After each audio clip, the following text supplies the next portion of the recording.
All right, I'll trust everybody's ready to get going, see if we can get through this in a reasonable amount of time. Let's begin with a prayer and a pledge of allegiance. Dear Heavenly Father, we thank you for a new day and for a chance to gather together here with commissioners and with those in the audience, whether they be with the county or whether they're just interested taxpayers. We just pray for this agenda that you would guide us through each item so that we would make the appropriate decision in each matter. We just turn to you and ask that you guide us through this meeting. We just pray for our servicemen, servicewomen, our first responders. Keep them safe at all times, whatever they're involved in, wherever they are located. We pray for the citizens of this county. We just continue to pray, Lord, for growth and for strengthening of our economy to get people back to work. Once again, we thank you for the responsibility that you have placed in our hands and ask that you would grant us the wisdom to use that authority wisely. In Christ's name, amen. Amen. I pledge allegiance to the flag of the United States of America and to the republic for which it stands, one nation under God, indivisible, with liberty and justice for all.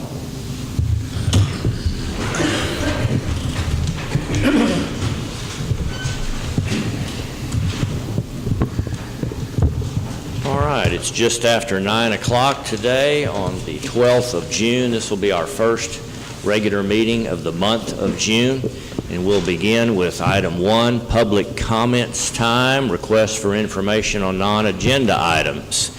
Have we got anyone that is requested to speak? Is there anyone that would like to speak at this time? Otherwise, we'll continue on to approve a 4 sets of minutes.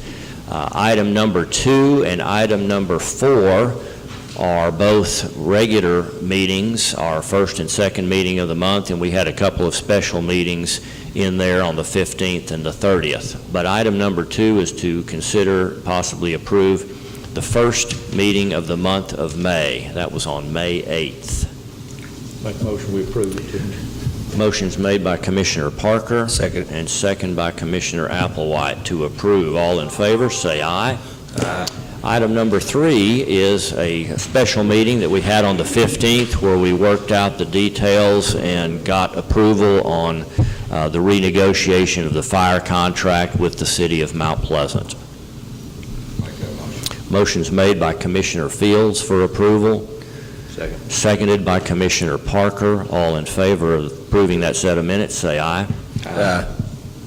Item number 4 was our second regular meeting of the month on the 22nd. That's the one where I was not here, and Commissioner Fields led that meeting. Make a motion we approve it. Motion's made by Commissioner Parker and seconded by Commissioner Applewhite. All in favor of approval, say aye. Aye. And that last item, number 5, that set of minutes is regarding the workshop meeting that we had with Roger Ledbetter, and we talked about equipment needs and authorized some equipment purchases or some equipment investigation prior to purchasing. Make that motion. Motion's made by Commissioner Fields. Second. And seconded by Commissioner Parker. All in favor of approval, say aye. Aye. Item number 6 is going to be to consider and approve making a speed limit change to 40 miles per hour on County Road 1240 from the intersections at 1220 and 1140. Roger, would you like to enlighten us on this?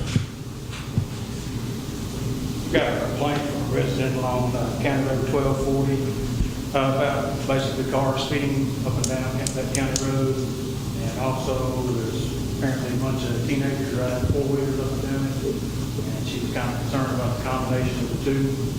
So I would recommend that we put a 49-hour speed limit on the road and see if we can improve the safety. All right. Any questions, comments? No, sir, that's in my question. I don't have a problem with it. Make that motion. He also might talk to Tim about their 4-wheelers. Yes. All right, motion's made to do this by Commissioner Fields, and it's seconded by Commissioner Riddle. All in favor, say aye. Aye. Item number 7 is consider and possibly approve the purchase of an asphalt maintenance distributor trailer through the buy board. We talked about this particular piece of equipment, but Roger would like to get some action going on this. Yeah, we got a price off the buy board for this piece of equipment for $74,235. So it's going to give you a handout on all this equipment we're looking at and talking about today. That first sheet is the price that we got off the buy board with the options that we need. That second sheet is a picture of the distributor trailer that we're looking at. It's an F&I distributor trailer. This is the one you had in mind all along since the 30th when we discussed it? Yes. Are you gonna go ahead and try to get it now? Yeah, I'd like to go ahead and get it now. We're going to train our guys to operate it. Okay, will the company send somebody down to go over everything? I hope they will. I'm sure they will. Well, they always have. I'm sure they will. Let's see. You're gonna. They have it in stock. I'm not sure. Right now, we're trying to. I doubt it.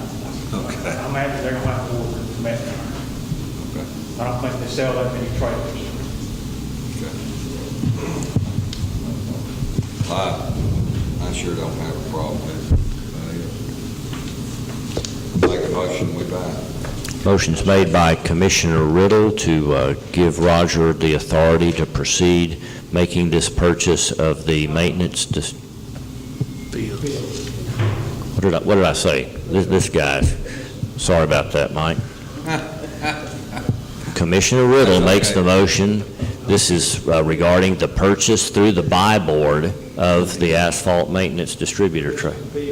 Commissioner Fields, well, I keep saying Riddle. I'm looking down there. Commissioner Fields makes the motion to purchase this trailer. Second. Second by Commissioner Riddle. All right. All in favor of going ahead and proceeding with this purchase through the buy board, knowing that it'll take a little while probably to get here, say aye. Aye. And that's at a total price of $74,235. All right, item 8, consider and possibly approve leasing and or renting the following pieces of equipment. A couple of these, a vibratory soil compactor and a 2,000-gallon water truck. And I think we talked about both those. You'll flip to the back. This is the vibratory soil compactor we're talking about. Now, we are trying to purchase one of these. We could go into a lease purchase agreement for this, or we could just rent it. Right now, we're looking at possibility of a lease purchase agreement. If you flip on through, they give us a price. But, we've got to go through all the bid process to actually purchase it. So that's going to take at least another month. Okay? We really need one if we start using it now. That's why I wanted to either lease one or rent one. With the lease option, it will cost us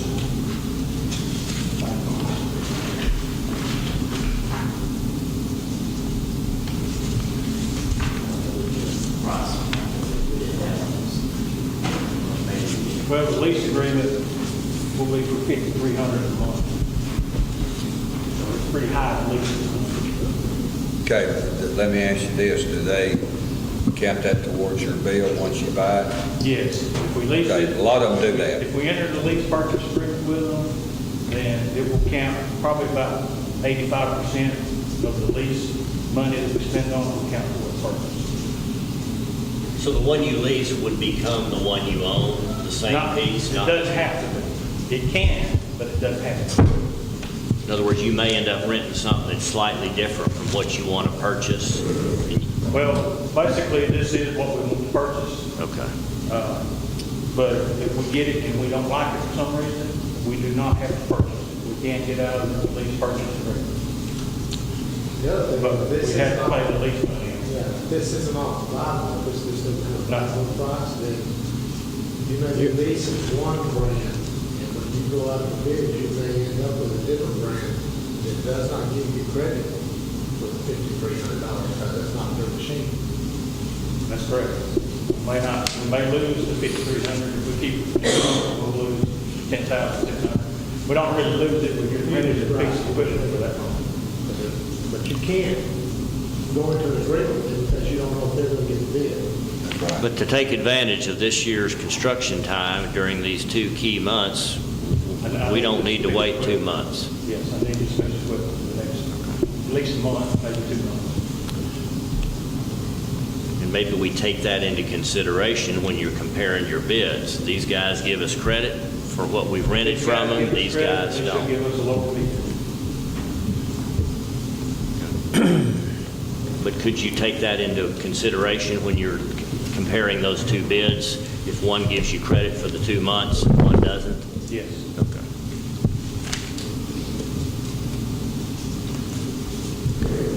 All right. That was talking about the compactor. Talk about the 2,000-gallon water truck. Is it the same kind of situation? It's a similar situation. They're willing to rent us one, and it is $150 a day rent. And I think they would do us the same situation. We do not have an agreement with them at this time. We have an agreement to rent it for $150, and we're not sure. We think they will apply that towards the purchase of it, but we don't have that right.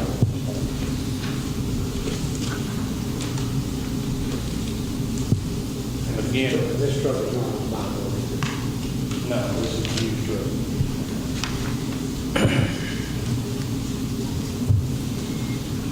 And that's what you were planning on buying, was a used truck Yes. all along? Yes.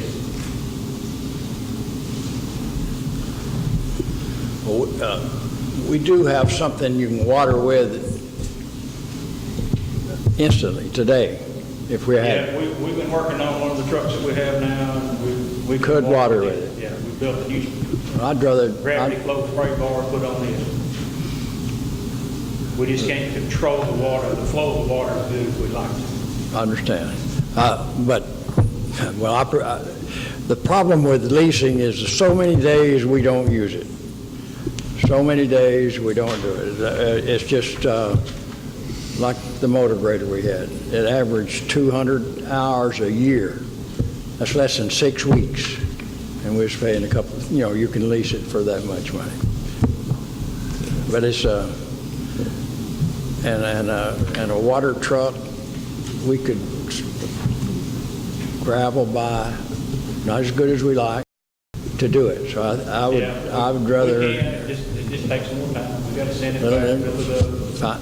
Well, you have to. Come back. Do you gain enough efficiency by renting it that the cost is justified? I think it is. And be able to control the amount of water better, I think it'd be, we would need it. It's hard to control the water on the gravity flow. That 14 days, is that actual days of use, or is that 2 weeks of 7 days? That's 2 weeks, 7 days. We pay for it on the weekend whether we use it or not. We pay $150 a day.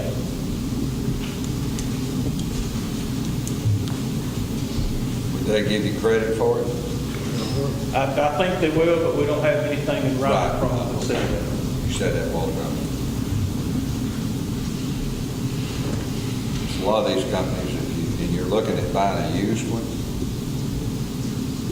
a used water truck. Yes.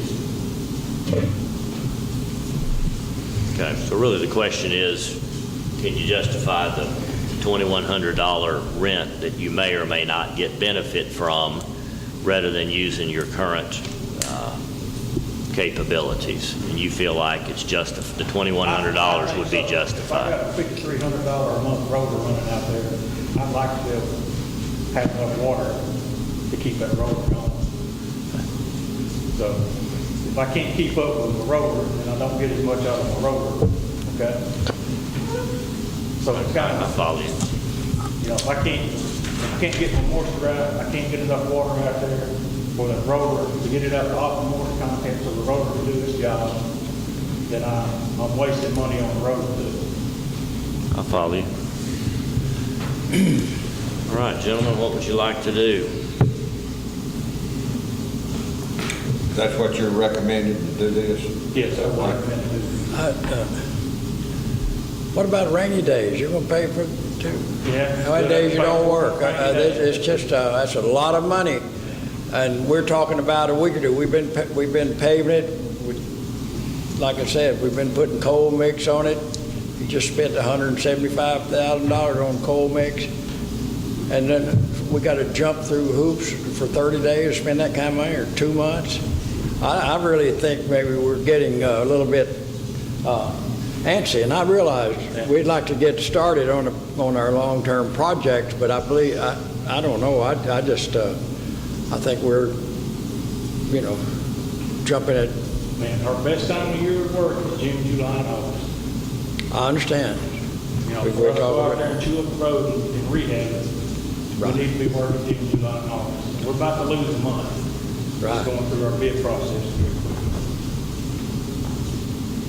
I understand that. Is it worth it? Is it worth that extra money? And, you know, if we lease this road and we find out that's not what we want, then I don't think we really wasted money on the lease either. You know, this may be a little too big for what we need it for. We don't know that yet.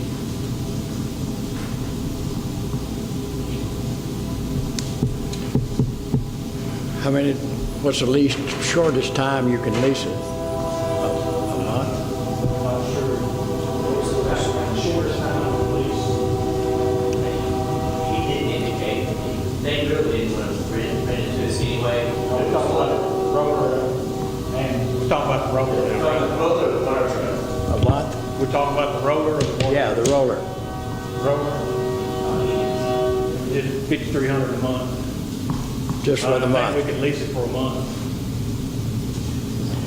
You know, if I understand correctly, the reason we want the big motor, big roller, is the wrap that we get from the state. Yes. We can crush it up to get a lot more use out of it. And we won't have that capability when we're renting it. Because you gotta modify it. We gotta own it to modify the road. You gotta drill additional holes in the drum to attach to the grid road. So it's not, we won't have a grid road. We'll have a smooth wheel and a path, but we won't have the grid. Why don't you lease one of those? No. I don't think you can lease one of those. You have to purchase it outright. It's $26,000.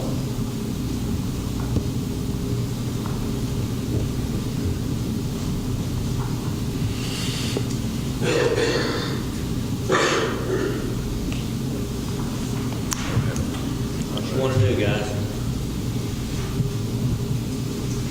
Well, you say we needed to get the job done. We need to get started. Make that motion. Regarding both pieces? Let me ask for clarification. I think do you want to make a motion to rent it and at the same time go out with bids on the equipment? Because that's no bid. When you said at least a 30-day process, you got to go out with bids, you got to bring it back to y'all. We didn't go out for, I'm sorry. Go ahead, you got to decide your No. I thought last meeting, I thought we were supposed to go out for bids on that. It was in the paper this week. Okay, so you've already started. We've already started. Okay. You're really opening bids next meeting. Yes, Be 2 weeks. yes, in 2 weeks. So all this is to rent. Okay. Okay, motion is made by Commissioner Fields to authorize Roger to lease a soil compactor and a water truck.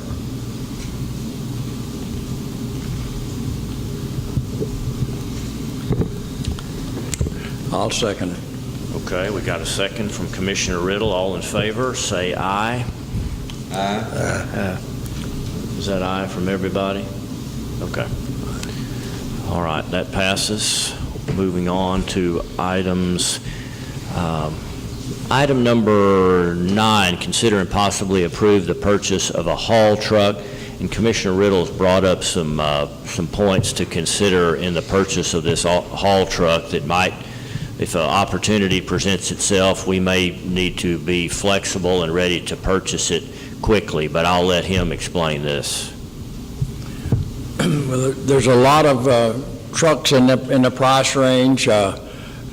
Generally from the two biggest ones I can think of are Penske and Ryder trucks, and I get a list from years back. I'm on their mailing list. I get an email what they have for sale, and it's a long, long list of trucks they've all got their maintenance records, when they changed the oil, when they did anything to it, put a new air conditioner on it, whatever they did with their mileage, and they certify them and so forth. But they have lots of them. I only look for San Antonio, Houston, and Dallas, and I think there was 1,260 with the specifications that we have. And a lot of companies like Big Techs, they rent trucks lease them, and then they maintain them, though. That company does.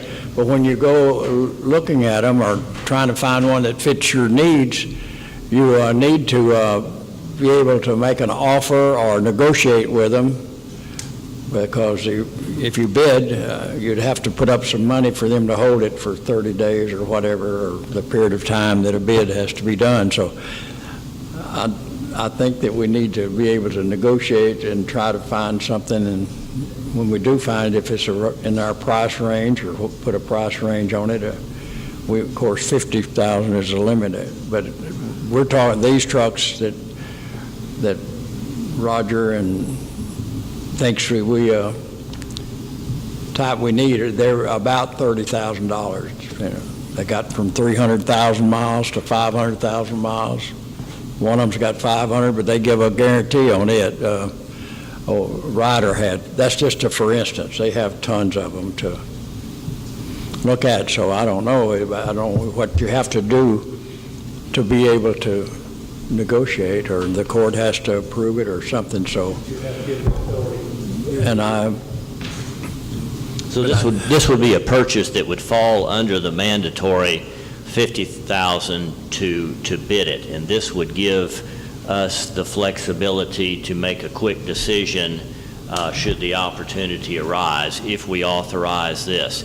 But I don't know who's going to be doing the selection process. I guess you would maybe work with Roger and cull it. Do you have to go and actually look at the trucks, or are you bidding based on pictures and descriptions? I think you should look at the truck. I think they should look at. Everybody should agree this is what we want. I think that the more the merrier. The more we can get to look at it would be. So before a decision to put a bid on something or to make an offer there on the spot, say wherever this is, you'll have the approval from Roger and the commissioners. You will have told them. Everybody will know that is a decision maker what specifically we're considering buying and what the price is. Yes. And we just want to be able to make a swift offer and down payment should an appropriate vehicle be available.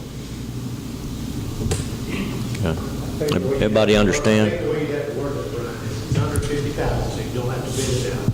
The court, we need to give approval to Al and Roger to go buy whatever truck they agree on that costs less than $50,000 or $35,000, whatever number you want to put on.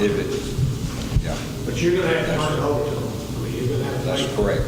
That's You're what going to you have to make a motion to turn it over to those two to take care of it. And just bring it back whatever they do Yeah. to y'all. But you won't be able to approve it because you've already given them the authority to buy it. Right, but as part of that discussion, Roger and Al may be the ones that are hands-on looking at this vehicle, but we can give a call to the other three and make sure they understand, yep, we're getting ready to proceed with But this. even if they don't agree, you've already given them the authority to do it. That's right. Okay. Yes, sir. We already put that out, you're going to advertise the truck on the paper, Okay. so it's already out there. All right. Okay, so you got that bids. Okay, so I guess you're voting to turn over the decision-making process to Commissioner Riddle and to Roger. I would like to, say you find a truck, I'd like maybe Roger to call him. Al doesn't have to necessarily, that way it'll be in Roger and Al's hands. But call me, I may want to go look at it. I wish everybody would go. I wish everybody would go look at it. I don't want to make that decision. I know you can get good used trucks that's certified. I know you can get, go out there and I don't know who we would get. I know Philip has a decent mechanic degree as far as knowing motors and stuff like this, but I'm just saying, I'd like to look at it, give us another opinion on it. Well, you're gonna have to go one of two ways. Either you're gonna have to give them the authority to go buy it, or you're gonna have to call a special meeting within 3 days. I don't have a problem with them the authority to make it. I don't know the rules, but my thinking is that Roger finds one, and Philip, and they've found one that we want. We think this is the one we need to go after. I think at that time, I think we should, before that you pull the trigger, I think all these guys should come look at it and have input, every bit of it. We still need to put a limit on it. But I don't know the legal, how to do it. Look at it, they're gonna have to bring it back to y'all, we're gonna have to approve it. Either a special meeting or a regular commission vote.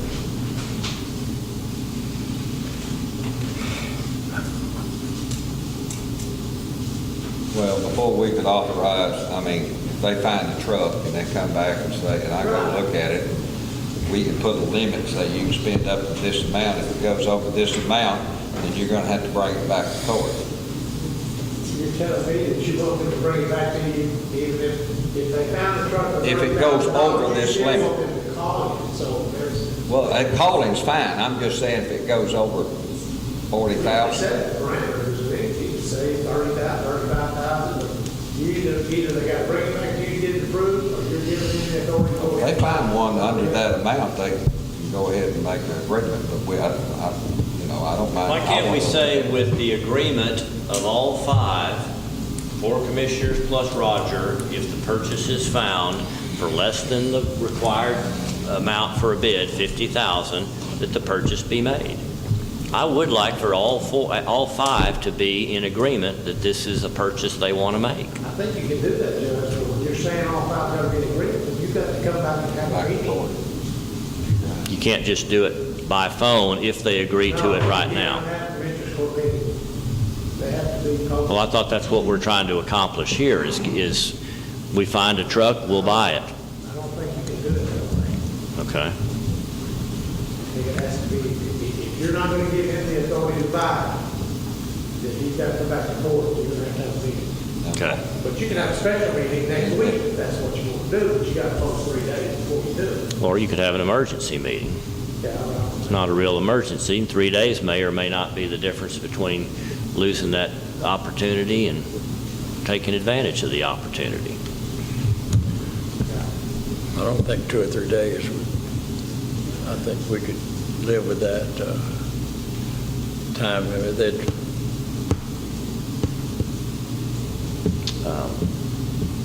Couple of days. Could we give you the authority? Well, I don't know. I guess we don't want to put money down on it then. All right. Well, y'all understand the limitations here. How do you want to do it? You've also got a second problem, that's actually gone out to bid. That's actually gone out to bid, they posted bid, so you're either going to have to rescind that bid if you're going to do it a different way, or wait till those bids come in. I don't know if Ryder and them will do the bid deal. Like Al said, they want to sell them right then, they're not going to hold them for anybody.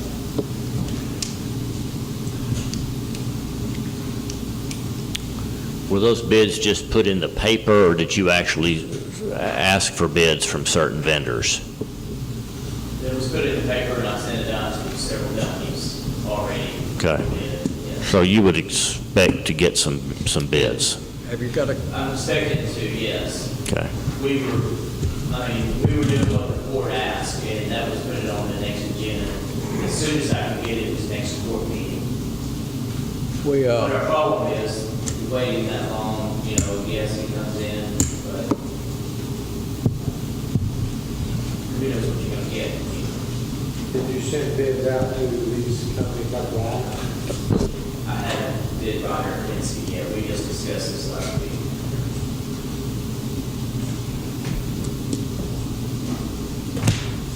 did you put the, I can't send it to them, I mean, did you put the specification, the specs in the it was ad? very Or general. Carl had mentioned to keep it very general, so we did you give us? Could we get a copy of it? Did the other commissioners get a copy? I didn't get a copy of it. No, we didn't The get bid. it. And we'll get y'all a copy. Yeah, I can email it.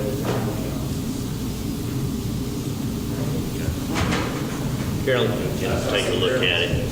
So you're suggesting, Carl, that if any time before the final bids are opened, we really can't take any action on making a purchase? Unless you want to rescind going out to bids. No, Have you gone out to bids? Apparently, it's been put in the paper. It's listed for the bids, so not everything. There's no real rush. We got anything about waiting right now on this. I don't know why we can just let the bids go and then still do this. I don't think there's an urgency. We've got that truck, and I'll drive that truck. If you can't find a driver, I promise you, I can handle it. We have 10 paper, Be sure you send that to Penske. Ryan, put it down.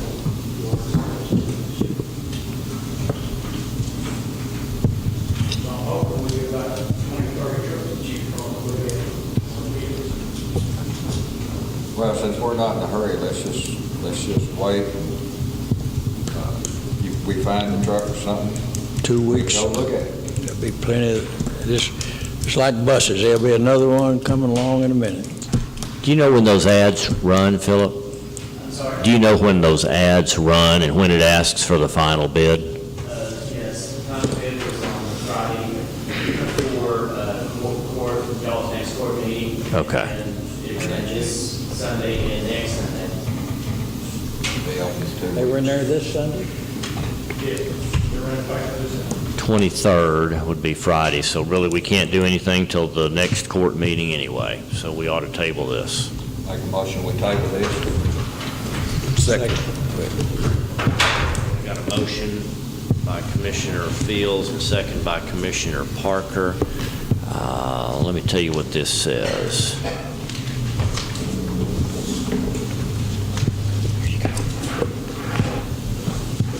These are all of the bids that they sent. Okay. So it's about 4 or 5 different ones they got. Accepting bids for a used 2003 to 2013 80,000-pound gross vehicle weight truck with less than 500,000 miles. Minimum 380 horsepower engine, tandem axle, air brakes with ABS, 10-speed manual transmission. Will be used for general freight, in other words, a day cab. So that's fairly generic. I would think that that's going to be the parameters we're going to be looking for.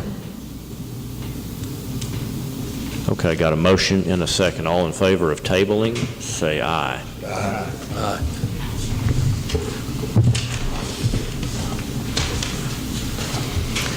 Okay, just to try to be efficient with some of our guests' time, I'm going to jump down to item number 28. Consider and possibly take action on a proposal from Printworks regarding the lease of the Witt Building at the northwest corner of the annex next to adult probation. We have with us Stephen Terrell, owner and general manager of Printworks. Would you like to make any just opening comments, and then I'll kind of go over our discussion with you guys and myself and Commissioner Applewhite, but you can just kind of tell us a little bit about your business, where you're located now, why you're considering a move, and why you feel like this would be a good spot for you. Thank you, Judge Lee, and thank you for having us today. We started out as a small business, a 30-second speech on how we started. We started out as a small business in the Paris area in my garage, and we started learning about decorated apparel, embroidery, and screen printing. And we had the opportunity to do a lot of business in the Mount Pleasant area, the first big account being all of Big Tex Apparel, followed by Prefert and several other opportunities in the area. We wanted to give back to this area, and so the best way to give back was to employ people who live in this area, as well as open a location here. So in February of 2012, of last year, not 12, we opened our second location in Mount Pleasant, Texas, and we opened it in with Laura's Cheesecake. And it's been great. We've added a third employee to the region. Sales are great. Laura's is wanting to expand. We don't want to leave downtown area. We're not leaving Mount Pleasant. It's been fantastic. It's a great community. So we've been looking around, and we love downtown, and this building is vacant, and it needs a little bit of repair work, and we're willing to put into it if y'all allow us to. And so what we'd like to do is use some local contractors, and we'd like to redo that building. We'd like to clean the floors up, leave them how they are, just polish them. We'd like to go in, clean the walls up, and build in a restroom, a break room, and a storage room for deliveries. And we'd like to preserve that building and put air conditioning into it, electricity into it, and we would like to move our location into that building. It would be a great asset for Printworks. We would take good care of it, just how we have in Laura's building. I think it would allow Laura's Cheesecake, and that's what they want to do, expand that operation into a little bit bigger dining area. And it would allow us to stay downtown and continue how we're doing. So that's our proposal. I would like to give this to you, Judge, to pass around. I know you've got the proposal on what we're asking to help us get going on it. This is the final floor plan of where the bathroom would be and everything. Can I? Sure.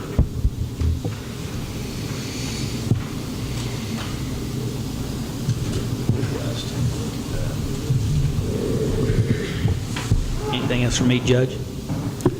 That's it. Okay. If you'll have something specific, I think that's good. All I right. appreciate it. Yep, thank y'all for your consideration. Okay, everybody understands what building we're talking about, and this is, Stephen, about how many square feet do we figure we're over there? 1,400, 1,500, something like that? We spent the money last year and remodeled the exterior of this building, but we have not done anything really to the inside since we gutted that as part of the work that we did on adult probation. And over a couple of years ago, we made the decision to entertain any ideas or proposals that anyone might have about the use of this building. During that time, I think I have talked to 3 different interested parties, none of which ever materialized. One was for a food service entity, one was for insurance sales office, one was for, what was the other one? Furniture sales, a boutique furniture store that sold new and used unique furniture. And I think that the lack of finish out on the building has obviously been a large impediment.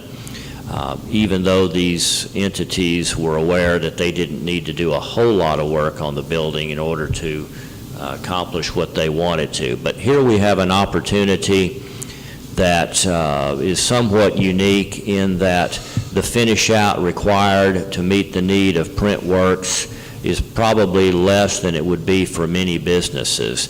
And so Printworks, at my request, did put together a proposal, and I think you all have seen this. You're now looking at the proposed floor plan there. Let me take a look at a copy of that. If anybody in the audience would like to see a copy of this, it is a fairly simple plan here. It involves some changes from what Commissioner Applewhite and I last looked at, and it looks like that has to do with what you found out to be the location of the water and sewer supply. Is that correct? So on the west wall there, where that back door is that goes out the side of the building onto the street, that appears to be where we're going to put the employee restroom, and the big square room is your stock room, and what is the smaller room? Break room, okay. So the break room and the restroom that require water and sewer would back up against that west wall facing the bell tower, and then in the southeast corner of that space would be storeroom. And up front would be sales area. It's a very open plan over at Laura's Cheesecake if you wanted to see what they've got going over there. But let me talk to you about some of the improvements that they are proposing that they would make. And again, the construction there would be to add a break room and or back office for employees, adding a single private restroom for employees. So that would be not men and women, just be one with a sink and commode in there. And then adding the storage room for holding completed orders and supplies. Finishing out the front windows, and that's primarily going to be the inside of the building as opposed to any changes on the outside of the building. So right now you've still got exposed studs on the inside of that new set of plate glass windows that does need some finish out attention. Heat and air conditioning, they're proposing using a mini split unit, if you're familiar with that term, that has a relatively small amount of cutting holes in either roof or in the wall, but the one part of it would be on the outside exterior of the building, the other part would be on the inside, and they feel like they can cool that 1400 with a mini split unit. Water and sewer required, of course, to serve the bathroom and the sink. Electrical modifications to give drops up at the front office, in the bathroom and the break room, interior lights and ceiling fans, painting for all the new construction that needs to be painted, as well as the existing plaster on the interior walls. They would paint that. The two side windows on the west wall that face the Justice Center, right now they are louvered glass that has been there for many, many years. No insulation quality to that, and I think some of those panes are even broken. So those two new windows would need to be put in. They are anticipating a total of $10,000 in 45 days to make these modifications, and they are asking for us to share in part of this.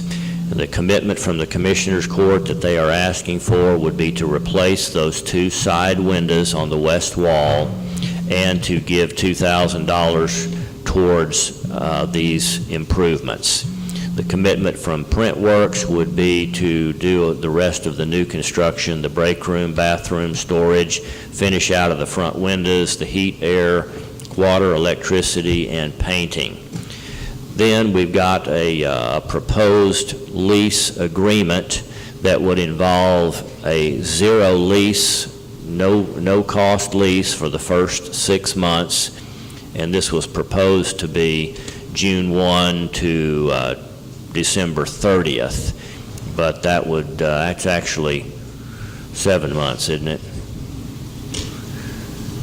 So 6 months lease free, and then a 2-year signed lease for $500 a month. A total commitment of 2.5 years. The first 6 months would be at no cost to help them recoup some of their construction costs, and then a $500 per month lease for another 2 years. So again, it would take a total of 30 months commitment. At that time, we have not discussed any further commitment beyond that.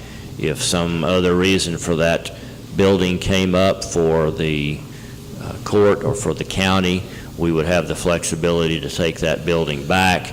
If we believed that the relationship should go on, then we can renegotiate a lease at that time at the end of that 30-month period.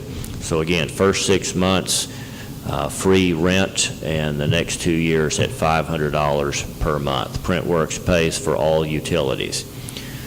So the pros in this deal are we get that building put in use, we get some improvements made to it that are not costing us the full price, and we make an addition to the downtown area.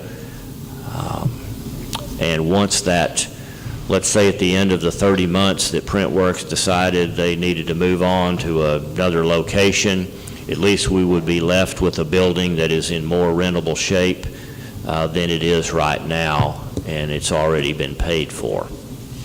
So I am giving this over to you. Commissioner Applewhite and I did meet, and we think that this is reasonable. I personally believe that the $500 rent per month is probably a little bit reduced over what the market value would be, but I'm not sure what the market value is in the shape that it's in right now. Apparently there's not a whole lot of interest since we have had no deals come along in the last couple of years. So at that time, we can always renegotiate, and I would say that at that time we could get some help from a professional in determining what that rent should be, or we could put that building out for bid when it was in more rentable shape. But Printworks here is willing to commit to the county and spend some money on this. Did I see a hand? Yes, ma'am. I just have a quick question. Sure. Since it is owned by the county, and the county does not pay taxes on that, I is renting it out to a private entity then reverse that? Does the business pay a city tax, or is it still free? Well, there is compensation coming from the user to the county, whether it's in the form of tax revenue or whether it's in the form of rental revenue. There's no taxes involved. No, the county will continue to be the owner, and until the county was to sell that building or any part of it, there's not going to be any tax revenue coming in. But there will be rental revenues coming in that will go into our general fund. Does that answer your question? Well, the city would not be able, for instance, to tax the business as normal businesses are being taxed. That's true. That's true. I was just wanted to clarify. Yeah, that's true. And in a rental situation where we have an owner of a building and somebody comes in and rents it, at least the owner is paying that tax to the city. So this is a bit of a unique situation here, but our objective, I don't think, all along was to make money per se on this, but to utilize that space and to do something positive for the downtown area. I feel like this meets those two objectives, and I don't have a better solution as to what to use. We can continue to let it sit idle month after month, or we can take a chance here on this opportunity that I believe that with 30 months, I think that's very reasonable on the part of Printworks as far as tying the county up, and that gives us the flexibility to change directions in 30 months should we choose to do so, and we have a better building than when we started. Also, I think we had that third courtroom, we're going to need that space in the future. And I think that can be used by the county in the future, but at this time, we're not using it. If this happens, then you get the building inside fixed, and we go from there. But I think in 30 months from now, we'll know what we'll need to do, whether we need to keep it or continue to lease it out. But at some point in time, we had that third courtroom. That means we're going to have our district judge and probably visiting district judges in the area will be coming here. So I do think in the future we will need that space. And that space is probably not going to be suitable for long-term county use in the condition that it's in, but it's just enough of a remodel to accomplish Printworks objectives, and it does get us a restroom and some additional communication and lighting and electricity in there. So it's a partial partial remodel.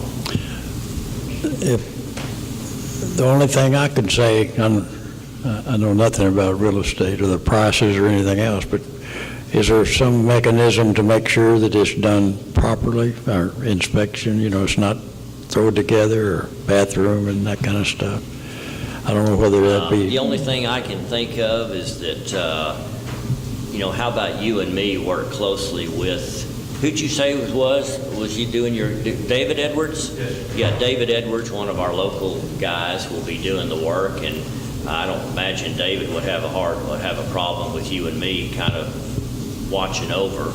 I don't imagine these guys are going to want to see any work done that's not going to meet their needs, and I don't think that there's going to be anything that would be harmful to that building in there, but I think you and I can keep an eye on it to make sure. The construction matter, the city will have to approve. Yeah, city. They're code people, That's true. So we got the code inspector from the city will have to. He'll have to approve it.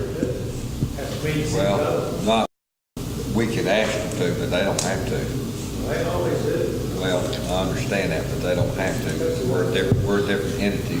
Well, we'll want them to. Yeah, I think it's a good idea. I think they'll be willing to do it. I know that David mentioned that he would contact the city, and he was concerned about that homework, about that picture, about the damn ADA. So there were a couple things he and I discussed, that he was going to contact the city. Okay. Fire inspection too, make sure all that Okay. goes.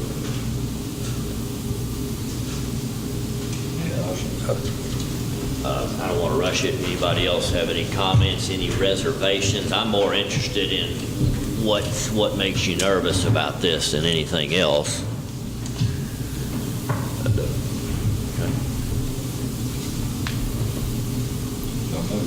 All right, motion is made by Commissioner Fields to enter into an agreement here with Printworks, and as far as putting together the lease, I think the lease can be fairly simple. Do you have someone that could prepare a lease that we could take a look at and give us a chance? But in theory, do you want to begin this? Does the 6 months, when would you want the 6 months to begin? How quickly? Immediately? Okay, quick as possible. All right.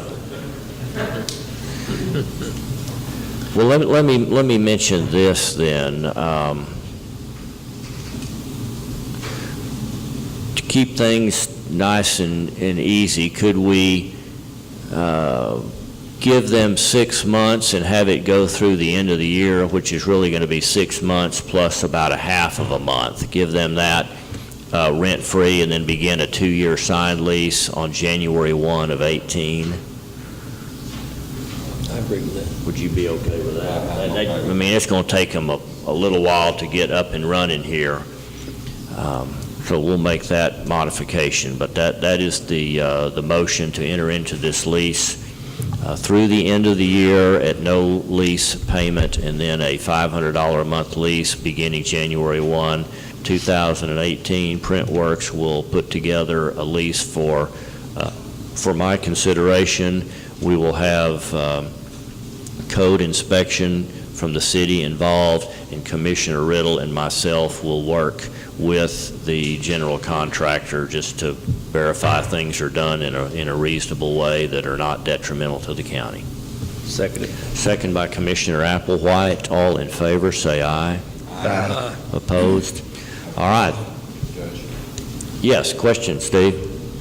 Yes, just want to remind the court that the Historical Commission has some items over in that building, 2 signs and big doors from the depot. So we need to make sure the doors are secured before that. They were supposed to be utilized when that building was renovated, but that's now. Is there room in the storage room back behind there for those items? Do you know? I'm not sure. The signs are about 14 feet length, 6 foot wide. And the door is a massive single door. I don't even remember seeing that over there. Where are they now? Are they? They are there? Yeah, the big doors there, and there's signs are one of them, but they put it off on them. The door itself, No, the signs. there was a sign about 14 feet long and 2 feet wide over on the end of the building. There's a couple of Okay. big heads there, too. Steve, where can you put those? My shop Right out, there in the basement where I am right now, touching it. talk to Roger and them if they can get that and take it out to my shop where my office is. That is secured, has an alarm system on it and everything, you can put it out there. Well, if we can get it in the storage room that's directly behind it, that would save some travel. I don't know where it's stored, it's was back, it's there, we need to hang on to it, because we need to help the people. Who owns those items? The Historical Commission? His work, we took possession of it, when I told the people down. Okay. Well, if you'll talk to your folks and find out where they want to put that stuff, and if you want to get inside that storeroom, I'll let you in that storeroom to see if there's room over there. Okay. All right. Now, I also have some artifacts and stuff at my shop. There's an old quilted frame bed that was Walt Alexander, and I've had it kept. I kept it up there, and I also have the old bookend desk that was at the old county jail that's out there. Get a chance sometime, holler at me, and we'll go out there and I'll show you where all that stuff's at. Okay. We're looking forward to working with you and seeing something come to life in that space. And we'll talk afterwards, and if y'all would like to move on and get to work, feel free to do so. We're going to continue on. Okay? All right, let's jump back to item number 10. We're going to begin the process of opening bids on various material items here. We'll begin with number 10 related to asphalt sand. Is this all of them?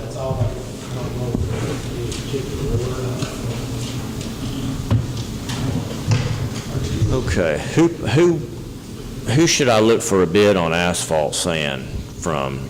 What names would that be?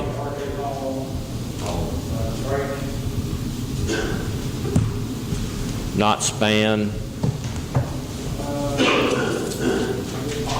Possible, okay. Not Holmes Concrete Pipe? Not... Okay, last year we got bids from Drake, Hall, and Longview. So not Virgin Pipe and Supply. There's RK Hall. We know it's not Cox Concrete. Martin Marietta, what are they going to be? Too smart. That's from last year. Aggregates, so not this first one. It's not going to be Contech Construction Products.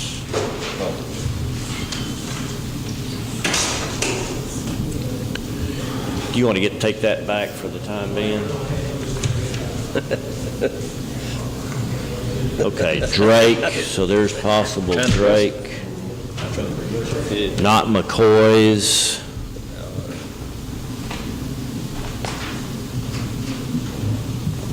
I don't know who this is. Not Jackson Oil.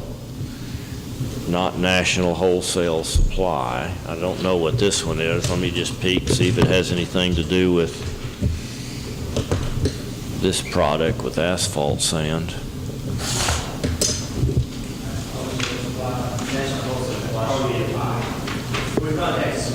Let's see. Okay, there's Longview Asphalt, so I'm glad I opened that one. That may be.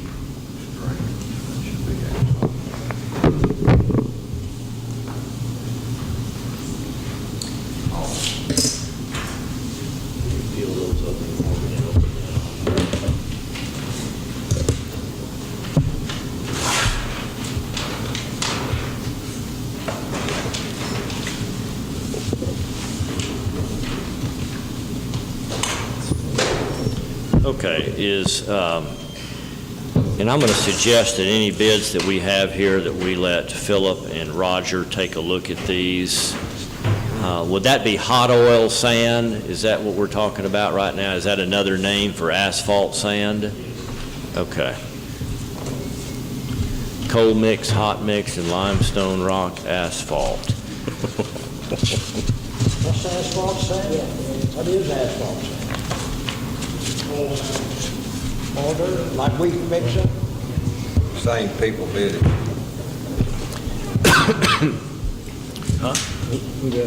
Well, just while we're listening here, here's, this is Longview Asphalt, and their price on hot oil sand, delivered 75, picked up 65. And Roger, I'm going to give you all of these, so if you want to jot notes or if you don't want to jot notes.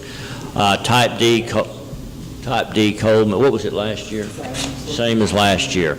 Type D cold mix this year, 87 delivered, 77 picked up, same as last year. Type D hot mix, 83 delivered, 73 picked up, same. They did not give a Type D hot mix delivered laid down. They did not give a bid. And plant mix seal, they did not give a bid. Same as last year. Okay, so we'll keep this pile all together. Any bids from Wood County asphalt? Sir? Any bids from Wood County? I don't see anything, no. I think all those, I know what they are. This is Span, and I'm just going to peek and see if we didn't get a bid from Span last year. Oh, for pea gravel. They were what? Pea gravel. Well, yeah, but not related to the product we're talking about right now, which is asphalt. And neither do they have one in here. I just wanted to make sure before I set it aside.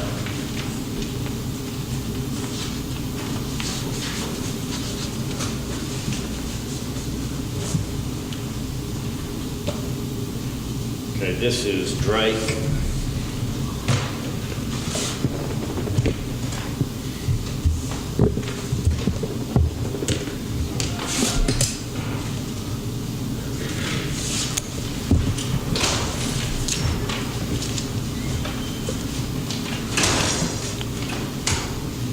All right, hot oil sand delivered 74.30, picked up 65.30. Same.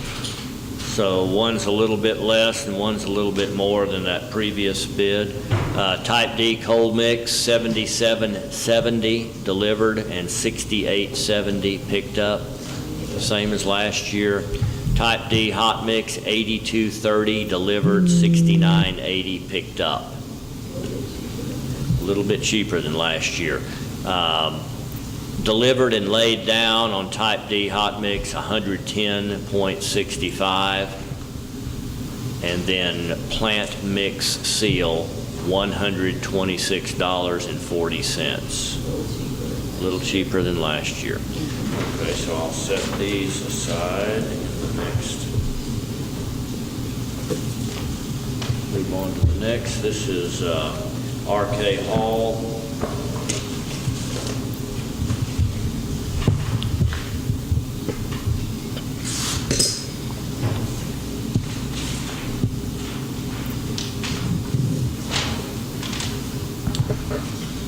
Okay, delivered on hot oil sand, $70.50, little 50 cents cheaper than last year. $65.50 picked up, 50 cents cheaper than last year. Type D cold mix, $71.90 delivered and $66.90 picked up, 90 cents higher on each of those. Type D hot mix, 77 even delivered and 72 picked up. And they've added in a bid on high performance cold mix, 105 picked up in Greenville and 122.75 delivered. No bids for Type D hot mix delivered laid down, no bid for plant mix seal.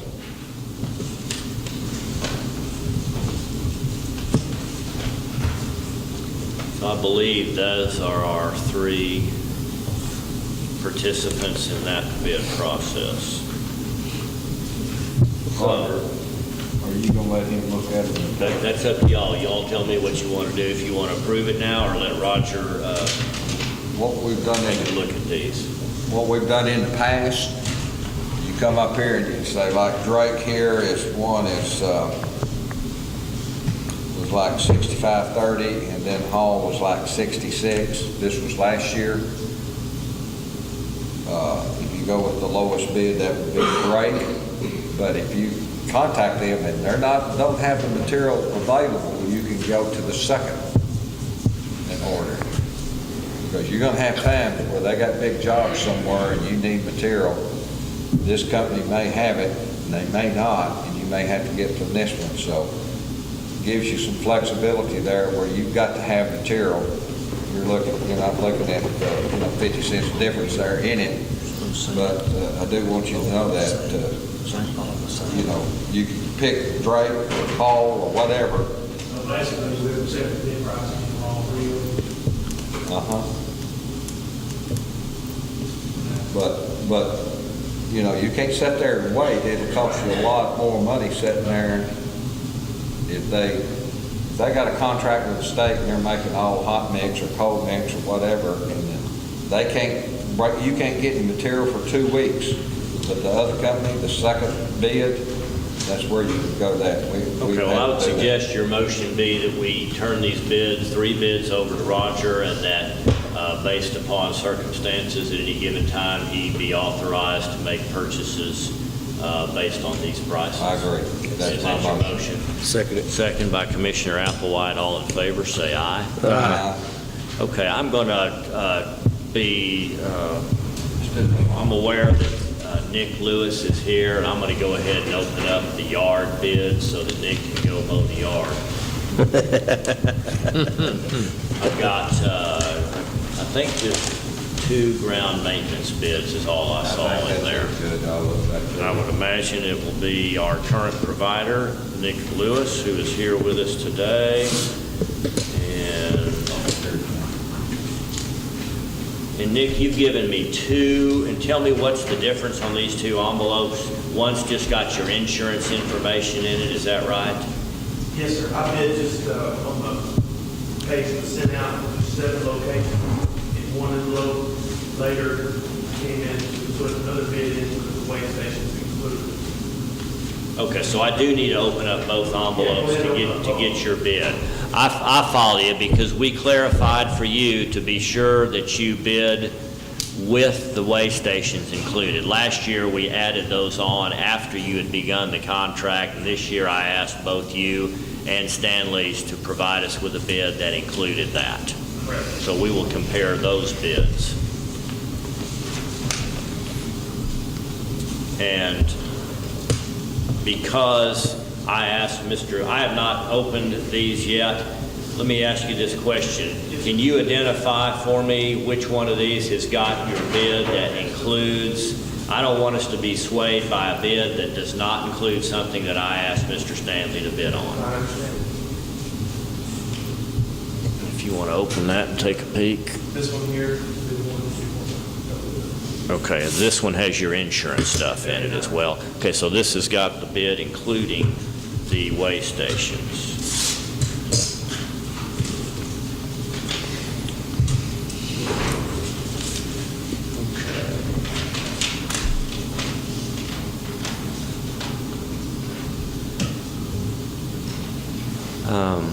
Well, he's given me a price on both, so we may take a look at both of yours in case we were to decide that his bid in 12 equal payments, so this is a monthly price without weigh stations, $725, add $60 for weigh stations, which would make it $785. So in fairness to you, we'll look at both of your bids as well.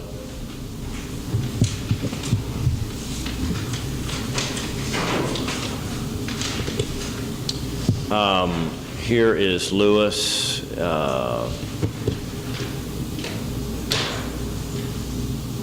Lewis will provide service for the 7 properties along with the 2 weigh stations. His proposed bid is $800 a month for those 12 months.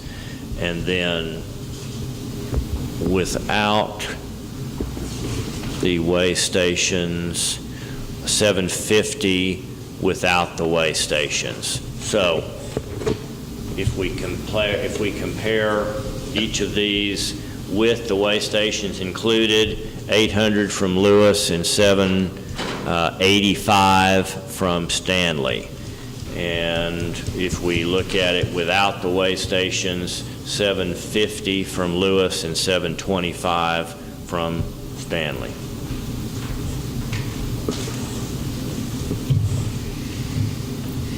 Okay. Just as a reminder, we are currently working with Nick, and we have been kind of bouncing back over the past few years, back and forth between these same two firms. Both have given us great service. All right, need a motion.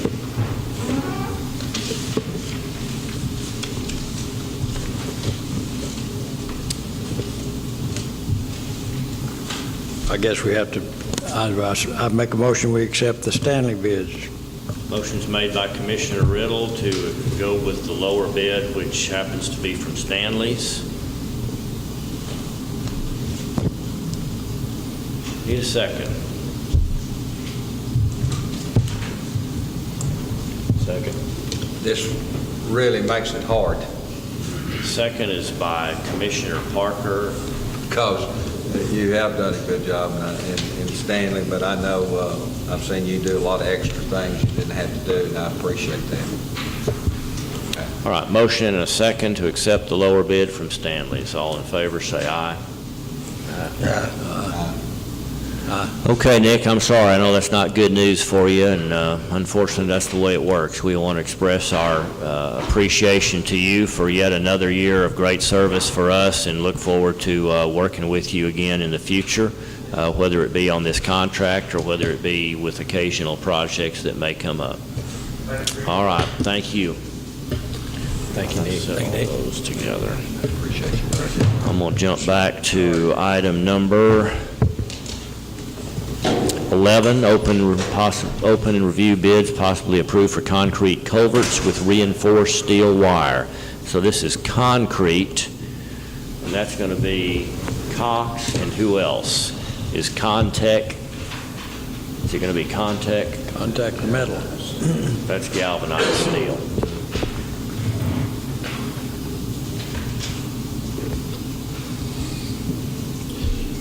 Martin Marietta, what'd you say they were going to bid? Aggregates, okay. So Cox, we know, is going to be concrete culverts. Bergen is going to be plastic. I won't open that. And then Holmes, concrete and pipe. That's probably the other one. Who were our bidders last year? Holmes has plastic also. Cox, oh, Holmes does plastic also, Yes. so we're not sure. We'll take a peek, and let's look at Cox first. McCoy sells 10 home. Well, we're on concrete only right now. Well, I don't know if you can get concrete there or not. Where? All right, here's Cox Concrete is bid on 3 different diameters. The 12-inch, 18, and 24. 12 inch is bid by the foot at $13.75, $55 for a 4-foot section. 18 inches, $17.25, and $69 on a section. And 24 inch is $18.50 and $74 on a 4-foot section. Same identical as last year. Okay, so let's just peek here in Holmes Concrete and Pipe, see if they've given any concrete pipe bids.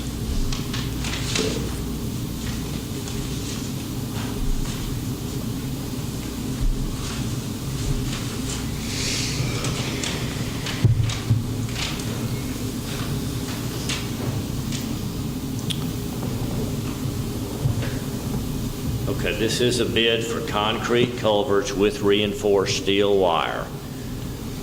He's given us 3 sizes that are slightly different.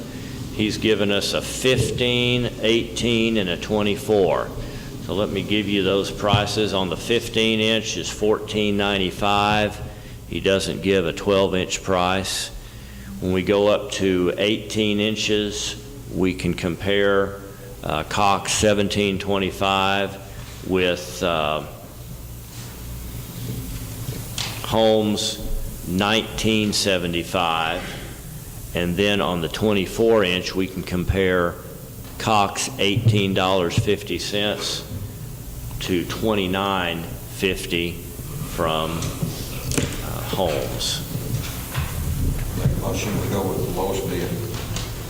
Second. Motion's made by Commissioner Fields to accept low bid, and that appears to be Cox. Second. Reminding you that you have, if you have need for a 15-inch, that's not been provided by Cox. It has been provided by Holmes. Second. Second by Commissioner Applewhite. All in favor of accepting the low bid for the product specified, say aye. Aye. Opposed, and there are none. Okay, here is Cox Concrete and Holmes. Let me be sure Holmes is going to have. Okay, that's plastic culverts from Holmes. Metal, it looks like.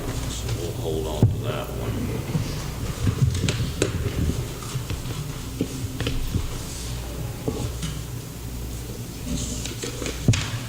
All right, moving on to plastic culverts in item, no, it's to steel culverts, sorry. Number 12, steel culverts, 16 gauge galvanized steel. Who else might that be? Who bid last year? Contact. Contact and Holmes. Those are aggregates, he said.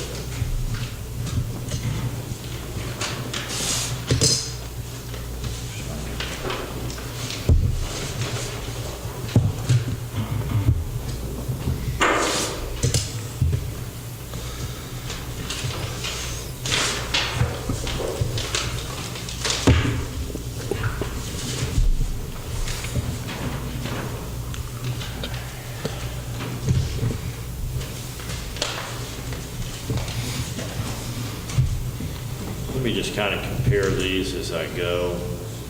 These are steel. Is that the 16 gauge?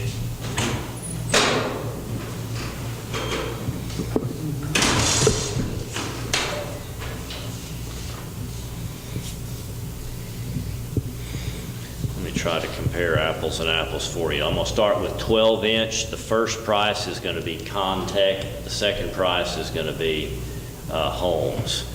On 12-inch, Contec 720, 770 for Holmes. 15-inch, 864 Contec, 925 Holmes.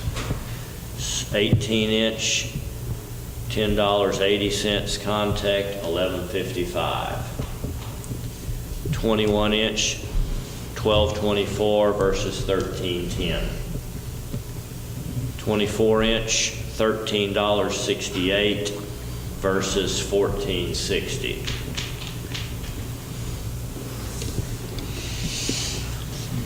30-inch, $17.28 versus $18.48 from Holmes. 36-inch from Contec, $21.75 versus $22.33 Holmes. 42-inch, $25.50. I don't have a 42-inch bid from Holmes. I go up to 48-inch. I got $29.64 Contec, $33.86 from Holmes.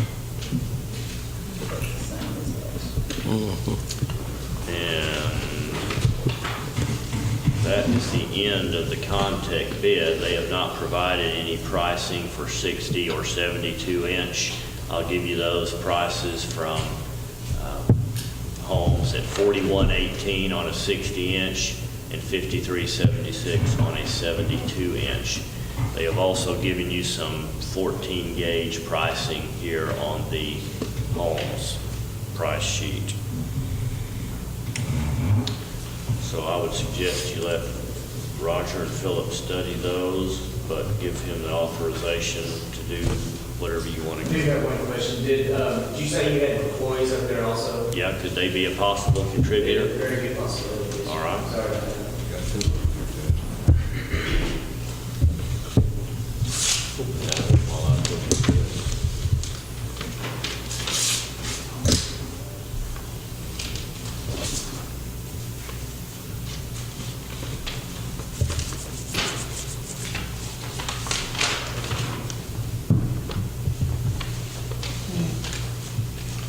This appears to be plastic culverts. We'll save that one. These are steel covers here. So we do have some steel culvert pricing.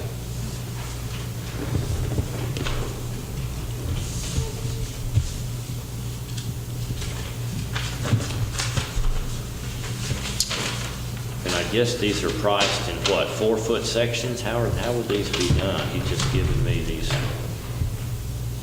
Usually they come in 20 for that. Okay, no, here they are, 12 inch by 16 feet.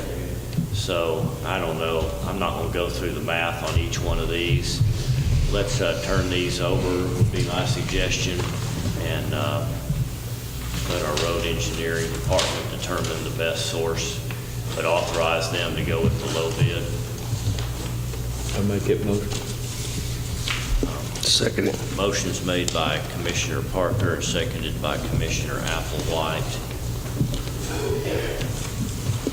All in favor, say aye. Aye.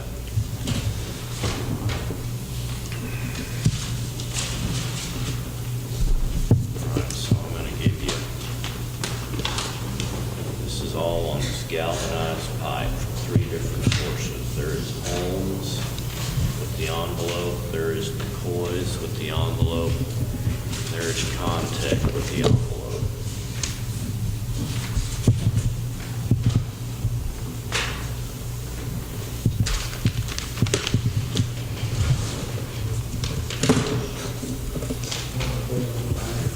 That was the one with the plastic in it, right? Save that there. We're moving into item 13. This is plastic culverts, all diameters. I do have some plastic pricing from McCoy's.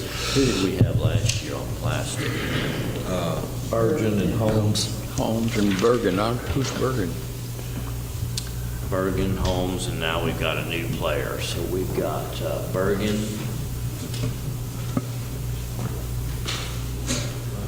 What did I do with the Holmes pricing on plastic? Did I put it back in there?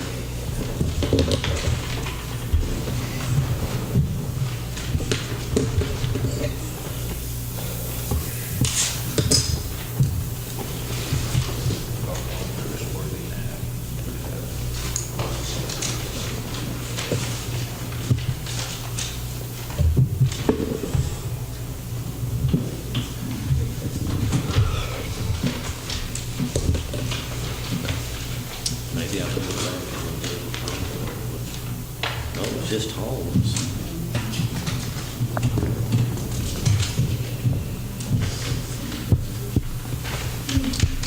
We've got to find that Holmes bid.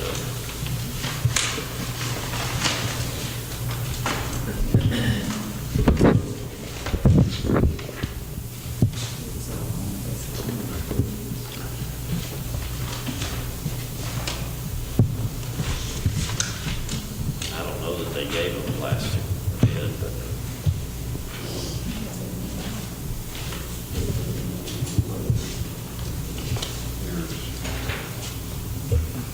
This one. okay, well, you'll look through those to be sure there's not a Holmes plastic bid. I don't recall seeing one. All right, this is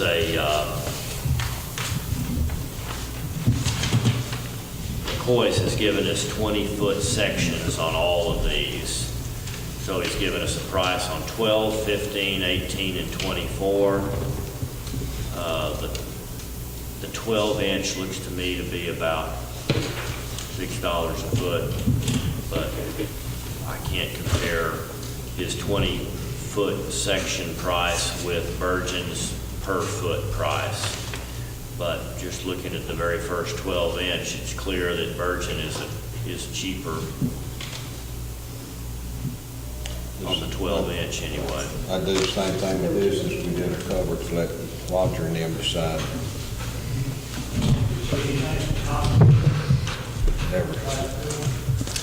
I've got something.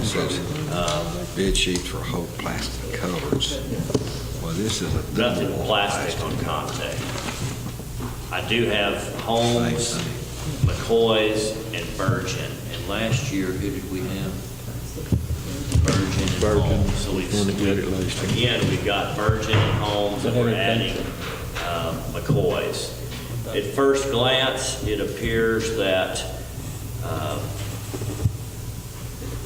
Holmes Concrete is cheaper. I just want to give you some, for examples here, comparing Virgin with Holmes. 12-inch 505 is Holmes, 529 Virgin. 15-inch 695 Holmes, 720 Virgin. 18-inch 985 Holmes, 1018 Virgin. So, and then we add, and you've got 3 different sizes bid by McCoy's. Judge, on all these, what you're gonna need to do is turn them over to Roger. He's gonna need to come back to court the next quarter and tell you which bids. Because our office is gonna need to know that, needs to be documented. The court records, James will need to know that. All right. This is just a copy. Yes. Okay. So there is Virgin, there is McCoy's, there is Holmes, there is Virgin, there's McCoy's on below. Yeah. Roger, just look over these, and you would put down the first, the lowest bid, and then the next lowest bid, because you may have to go to that second guy if you get an emergency situation. Give a copy of all those. Will you make us a copy of all those before you give them to Roger? All right, let's move into that's the end of our pipes. Did you want to make a motion on that? Yeah, we do need to make a motion. I make a motion. What is the motion to turn these over to Roger for the selection Yes, sir. process? Second. Second. Commissioners Applewhite, Commissioner Parker, all in favor, say aye. That's, I just put it in that bid deal. This was copies for the commissioners. okay, well then hang on to that so as not to confuse this file with additional copies. All right, now we'll get into our aggregates. We'll go first to open review bids for seal coat aggregate TYBGR4, whatever that is. And that might be bid by who? Who should I look for here? Seal coat aggregate. R.K. Hall, Dr. Span, Smith Buck, Dean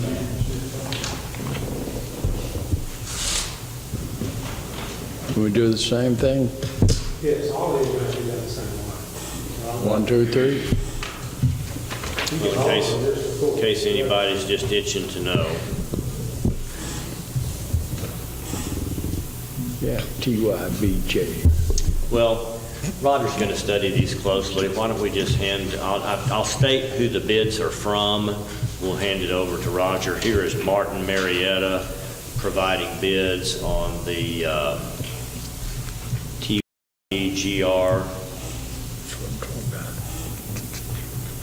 limestone base and grade 4 seal coat.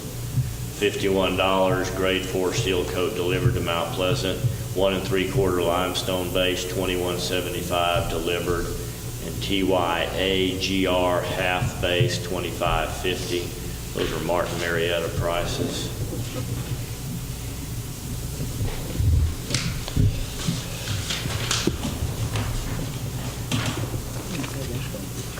This is Span's prices, type B, grade 4, $40.50, and type B, grade 4 from, that first one was, need 3 weeks advance notice for quarry. That's Hanson Aggregates, $40.50. The sandstone from Sawyer, Oklahoma, $43.51 delivered.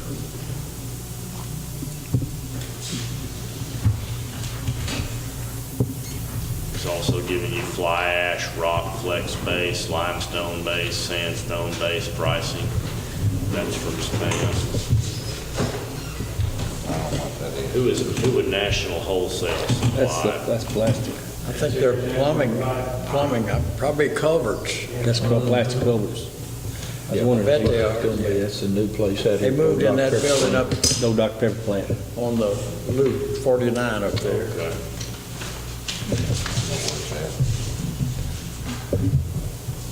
By the old Dr. Pepper plant. That's where it's at.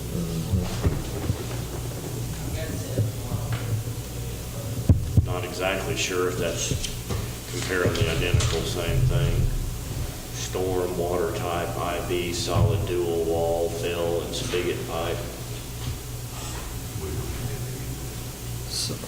Well, I'll include that as one of the possibilities, should they be bidding the appropriate item. Okay, so Span, their Span's aggregate pricing in Martin, Marietta. All right, let's get a motion to turn these over to I'll make it motion. Roger. Motion is made by Jimmy and seconded by Second. Dana. All in favor, say aye. Aye. That's Martin, Marietta, and Span. And that will include item 15 and probably item 16. Let's do the same thing. There's not any additional bids out there. Make it motion. Motion by Commissioner Parker, seconded by Commissioner Fields, regarding flexible base ash. All in favor, say aye. Aye. And then lastly, on flexible base, I guess that's different from type A flex base ash. Need a motion to give these bids to Roger. Make a motion. Motion's made by Commissioner Parker, or Commissioner Applewhite, seconded by Commissioner Parker. All in favor, say aye. Aye. Here's our fuel bid, open and review bids possibly approved for fuel. I only have one from any kind of a fuel supplier, that is Jackson Oil. And they have provided bids on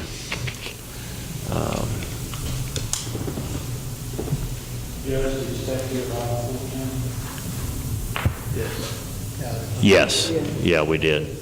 There were three of those on the aggregates. He is saying profit per gallon of 9 cents on all quantities, whether that's 500 to 1,000, 1,000 to 5,000, or quantities picked up at the pump. He is giving you a price of 9 cents profit per gallon across the board. How did that compare to last year? Was that on there? Just put on here. No, I think we do that every 2 years. Okay. All right, since that's your only fuel bid, you want to take action on that?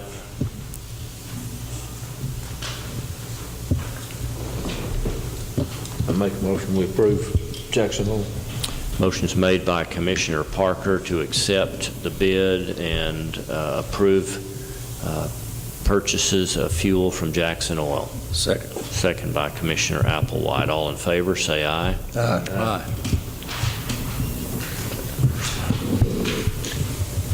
We have completed our lawn maintenance contract. Go down to item number 19. These get a little bit different here. Item 19 and 20 kind of have some relationship. Consider and possibly approve hardware replacement with Net Protec related to net data server to comply with some new DPS and FBI security requirements. We have done business with Net Protec. We utilize some of their hardware that works with net data. They have been informed, and we have been informed also, and they are telling us what these new compliance mandates related to Department of Public Safety and FBI will cost us. Let me read. This is a letter from NetProtect. Currently, your county uses NetProtect Portage appliances to connect remote offices to the NetData server, NetData support, and NetData's cloud services. New DPS requirements dictate that certain CJIS, Criminal Justice Information System data transferring must run in FIPS mode along with FIPS level encryption. While the current appliance utilizes encryption, this new requirement raises the encryption level even higher. To achieve this level of security, NetProtect Portage appliances have been installed in your to achieve this level of security, the Portage appliance installed in your county must be replaced with a newer model that has necessary hardware to meet this requirement. This is a complete hardware upgrade replacement and as such is not covered under your current maintenance agreement with NetProtect. However, since this was not a planned upgrade, but rather one made out of necessity due to DPS and FBI, we will forego normal installation cost of $1,995 per device. You'll only be charged for a hardware upgrade fee of $499 and a $25 shipping per device. Maintenance renewals will remain at $485 per device in the 2018 budget year as well, and will cover the new Portage 1500. So that's good that they're waiving the installation cost. It still costs us $424 to make this upgrade for a higher level of security on data that's being transferred to us from NetData. Make that motion. Motion is made by Commissioner Fields. Seconded by Commissioner Riddle. All in favor say aye of approving that upgrade. And that's unanimous.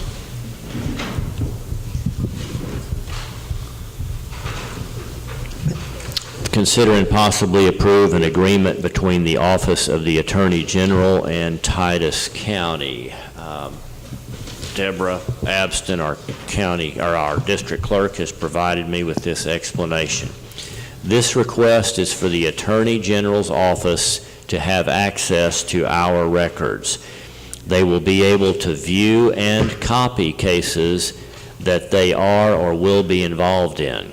This will save the county money and time for my office due to the fact that we will not be making copies, which we don't get paid for in the first place.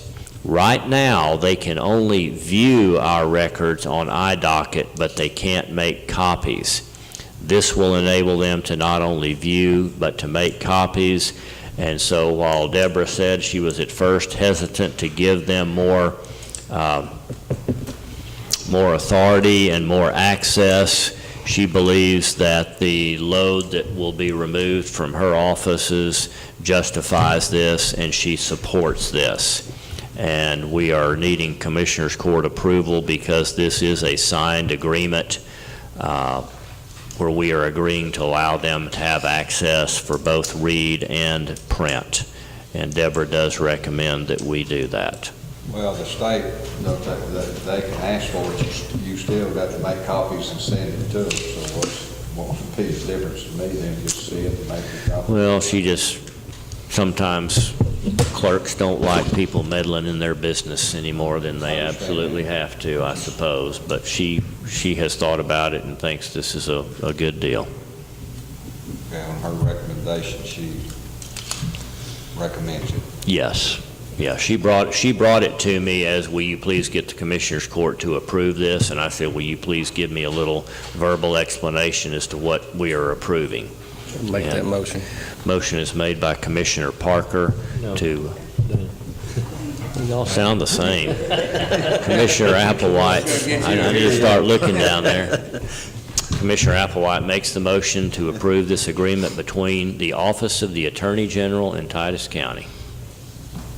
Second is made by Commissioner Parker. All in favor say aye. Aye.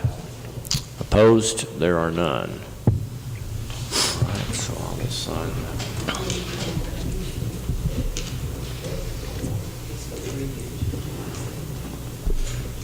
Yeah, Carol has brought this to my attention on the fuel. That was a 3-year bid, July 17 through June of 2020. If that's how we bid it.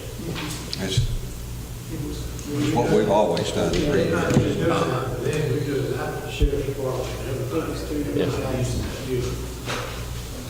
Okay, that'll require my signature when we're done. All right, 2 items, 21 and 22. We'll take them one at a time. Consider and possibly approve a proposed modification to the tax abatement agreement that we approved back in October of 2015, and we amended in March of 2016 related to Prefert Manufacturing. Charlie's not here with us today, but let me give you tell you a little bit about why we're having to do this. And we've done these modifications here. If you'll recall, we did one with Diamond C Trailers. It was basically a delay situation. Their anticipated construction took longer than they thought, and so they asked for that time frame to be shifted forward. We're doing the same thing here. The City Council approved a tax abatement for Prefert Manufacturing to include construction of a loading dock, packaging building, and a railroad crossover building with associated equipment. The term of the abatement was to begin in tax year 2017 and extend for 10 years. Building and equipment were to be on the ground by January 1 of 17. The company experienced significant delays in the construction of the railroad crossover building, as well as increases in building and equipment. The building is under construction now, won't be in service till December of 17.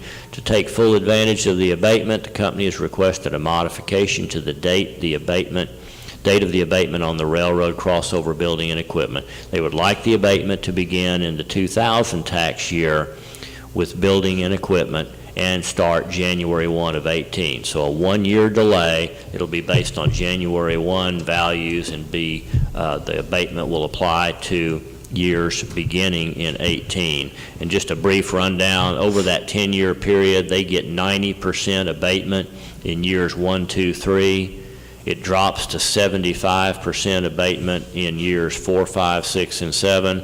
Down to a 50% abatement in the last 3 years, and then it's taxed at full value. So we're just making a 1-year delay on that. Make that motion. Motion's made by Commissioner Fields. Second. And second by Commissioner Parker. All in favor say aye. Aye. Opposed? All right, that will need signature. Another similar item here, same company.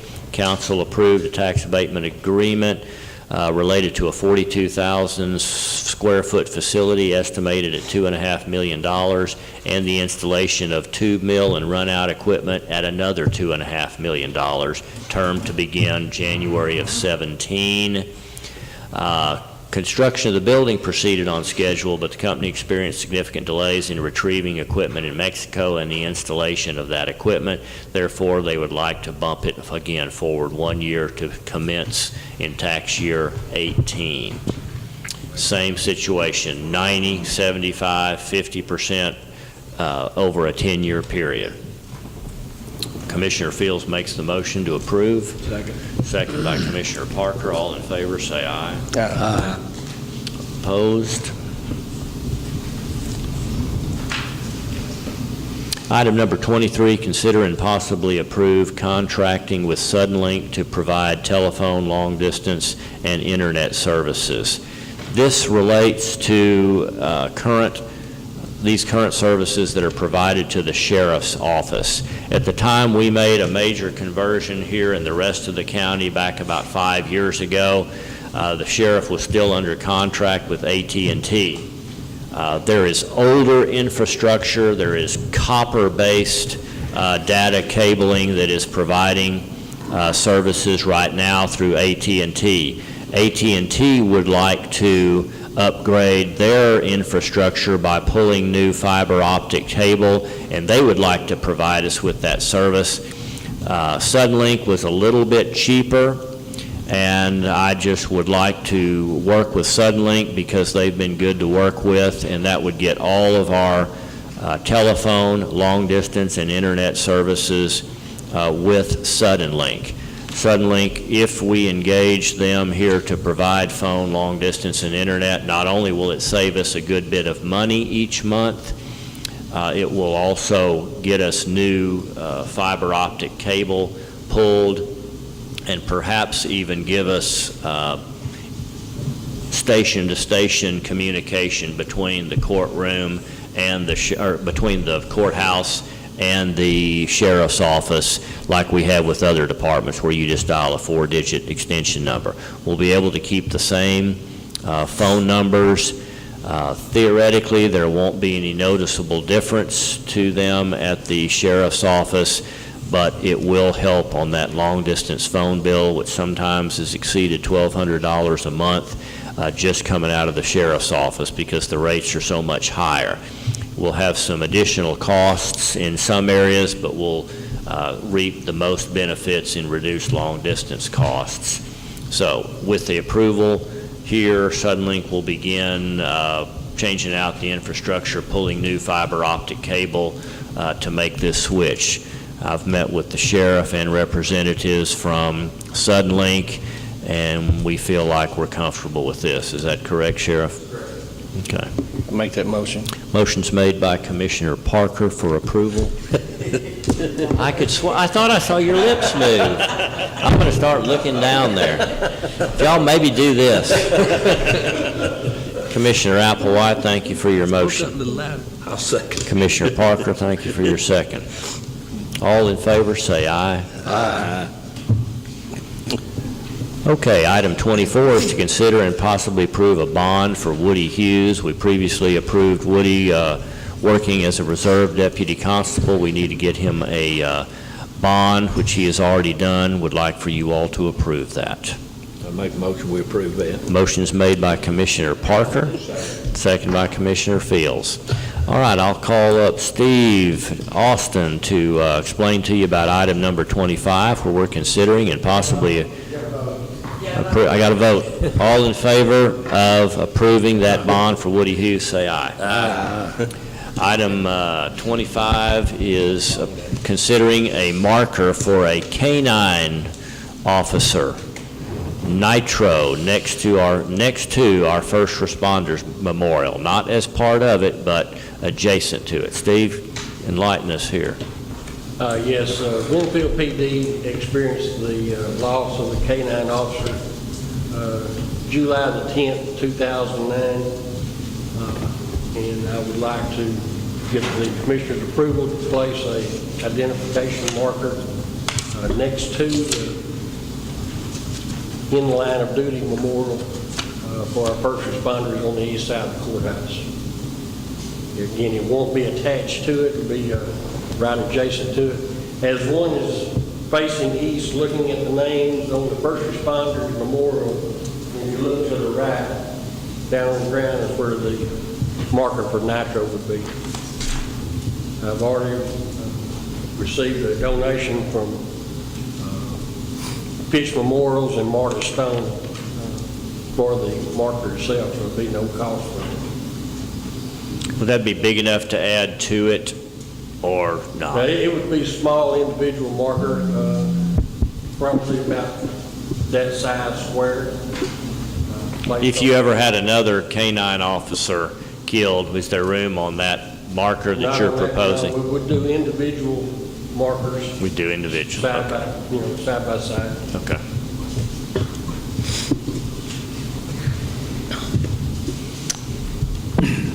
I think that our yards, the courthouse, I think that we probably should save the space for humans rather than starting a canine, put this somewhere else.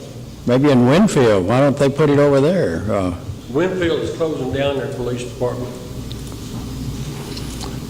I don't know, it just don't seem right to me. It's pretty crowded now, and it will be crowded. We'll have a lot of other use for the human.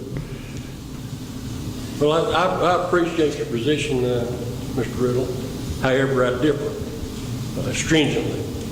K-9 officers are not only a needed asset, but they experience the same things, and in more cases, even more than our human officers. The sheriffs and lieutenants, they had K-9 units themselves at one time, and our military used them, first responders used them, not only in the police, but fire, rescue. I think we owe this individual officer a debt of gratitude also. The location is not encumbering on the courthouse, doesn't create a hazard in any type. It's easily accessible. And I fully support it, 100%. Commissioner Riddle, are you concerned about taking up physical space in our lawn, or are you talking about how many names can we pack onto a monument? About our lawn. Okay, just lawn. physical space. Physical space. And then, like I said, we can disagree. We disagree already on a lot of things, but the facts are, the families, the ancestors of all these men out here, kids, grandkids, and going, that's all means something to them. A dog, that doesn't apply. So I think that there has to be a separation. I mean, in my mind, like I said, we don't agree, and that's it. So that's just my opinion, and I really feel strongly that that's the difference, in my opinion, using the county property for that. Like I said, and look, I had to put my dog to sleep. He does a lot of things for me. I got a new one now. He's not doing as good. But anyway, that's just, but that's the way life is. And I think that there's a big difference. And when we try to treat it the same way, I don't agree Well, that we should. that was my initial feeling on this, and that's why I asked for an opportunity to visit with Steve about this before I put it on the agenda. I did talk to a couple of officers about this and got their feelings on it. If any of you are feeling what Commissioner Riddle is feeling, I understand. And if you all want to have some time to think about this, to visit with any human officers about their opinion on something like this, you can certainly table this. That's up to you, but I understand where Commissioner Riddle is coming from. My hesitation was alleviated, but I admit I did not poll a large number of first responders about this. Well, I did spoke directly with the police department, and they are enthusiastic about supporting it and participating in dedication ceremony in the event it is approved. Okay, thank you. I've also, if approved, hold the dedication ceremony on July the 10th this year, which is the date that Nitro was killed in the line of duty. And there would be K-9 service animals in attendance for the ceremony with their handlers and escorts.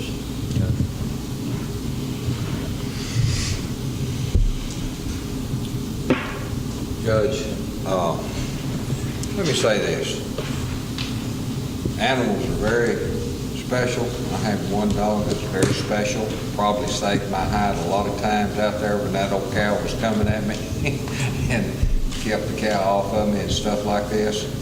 But in this situation where that dog is actually laying its life on the line to protect, and a human being there is the master of that animal, I've been around and watched those dogs. Unbelievable what they can do. There's probably no doubt in my mind that at some point in time it probably kept an officer or somebody from being hurt or killed. I really don't have a problem with it. I think it'd be appropriate. Take that motion. Yes, sir. Commissioner Fields makes the motion that we authorize Steve to move forward on placement of a marker for a K-9 officer.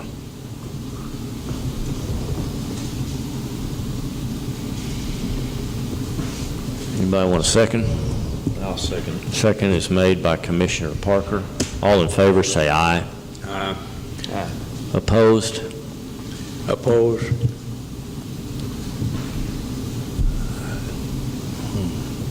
Hot seat again. I know it. It's just, you know, Well, I'm going to place my vote yes, so that takes a little pressure off you. okay, up far, I guess. You okay? All right. Motion is approved. Steve, thank you for handling that for us. I have a couple of items. On Wednesday, the 14th is Flag Day, and also Army birthday. And I'm going to be conducting the flag retirement ceremony at the southwest corner of the courthouse, if anyone would like to attend. What date is that? Wednesday, the 14th, just coming. 2 days from now. That's on Flag Day. And I'd like to bring to the court's attention the assistance that I got from David, our new maintenance, and the caretaker here at the courthouse, and Commissioner Riddle, in helping to alleviate a backlog of flags that have been turned in by the public to our flag repository. There are probably over 5,000 flags that have been collected during that turn, and Commissioner Riddle and David assisted in taking care of that.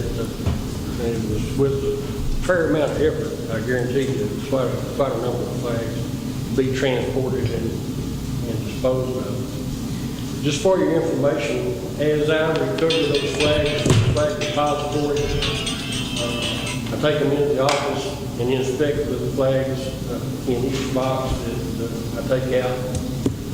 And I harvest the stars from certain flags, cut out the blue field, and then the flags in fairly good shape. Those stars are then placed in packets with the commemoration, and they're given to first responders and military personnel, active duty and veterans, for supporting and defending our country. If one believes that the flag is a living entity, I'm also a believer that you can individuals approve transplants for humans. This is in a sense transplanting 50, giving the flag 50 additional lives by presenting a star from certain flags to first responders and military service, if they want to accept it. But there are some folks that think that it's not proper. However, I'm of the school of thought that if you think the flag is a living entity, then you give the flag additional life by giving it to someone who supports it and defends it is not only respectable, but it's the appropriate thing to do. And as each box is retrieved, I only use embroidered stars and only of a certain size. So I go through each of the boxes, and they are retired ceremonially. And then this is the final act when you actually do the flag retirement by fire.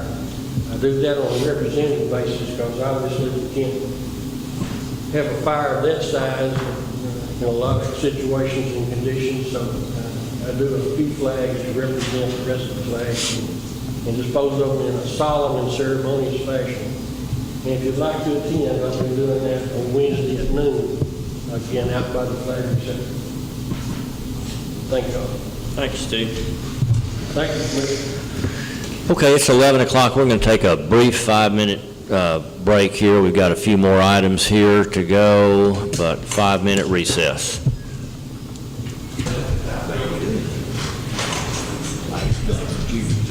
Okay, we're back in session.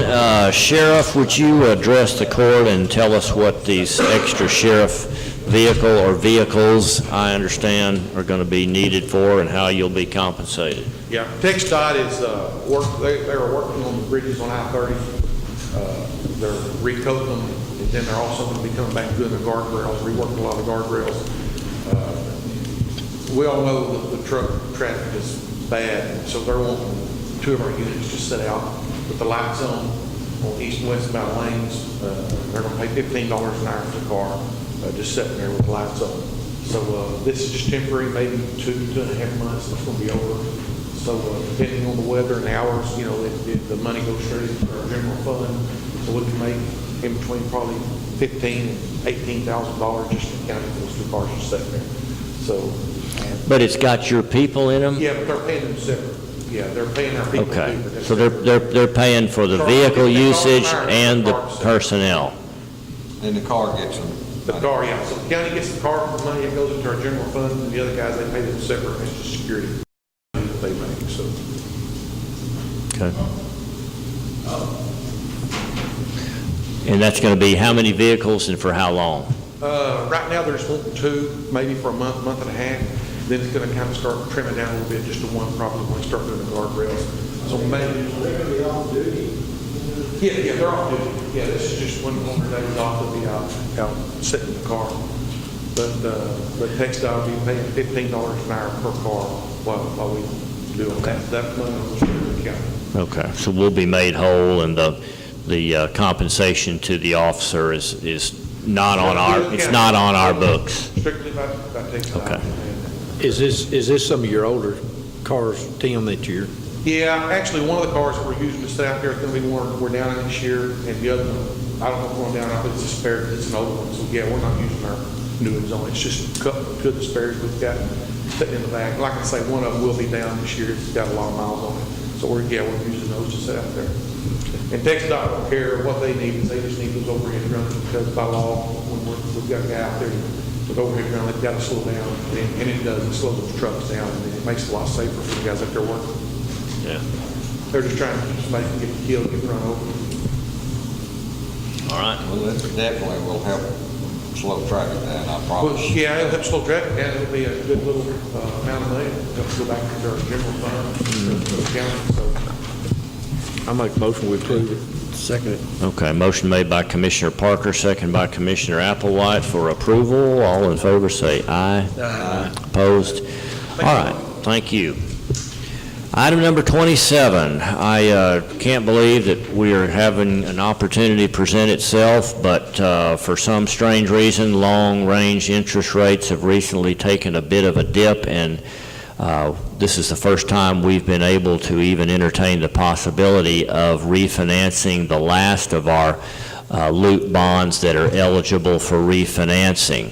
And if we act fairly quickly, and hopefully this scenario holds and we can meet all of the requirements, we have a chance to refinance the last of our bonds that we didn't get refinanced last year. You know, if you'll recall, we didn't refinance the entire lot because they didn't feel like it justified the savings on that second batch, that they didn't get as good of a deal on or as good of a rate. So we have this opportunity, and hopefully we can carry this out.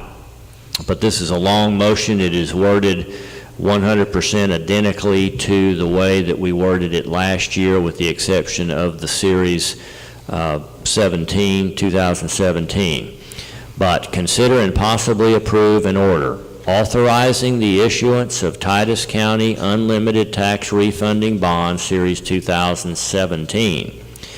We will appoint a pricing officer and delegate that pricing officer the authority to approve the sale of the bonds, establish certain parameters for the approval of such matters, approve an escrow agreement, and paying an agent registrar agreement, levying an annual ad valorem tax for the payment of the bonds, and enacting other provisions relating to the subject. Just like the time before, this is all good. There are costs involved with a refinance of this magnitude. It is fairly substantial, but all of the net savings are just that, net savings to the county. These are not before the costs of the refinance. But, and did we give a copy of this to them? We did. There's one down. Sir? There is a copy down. Okay, I just wanted to, I thought that I'd given you all a copy of this. The same company, John Martin, as you'll recall, and Jeff Gulbis, that were here before, were not able to be here. Let me read to you the detailed outline that I asked John to prepare for me, so that everybody would understand, and you've also got a timeline there. Again, all this is contingent upon these certain parameters being met, which I'll cover lastly. But in 2009, the county issued unlimited tax and pass-through toll revenue bonds for $39 million.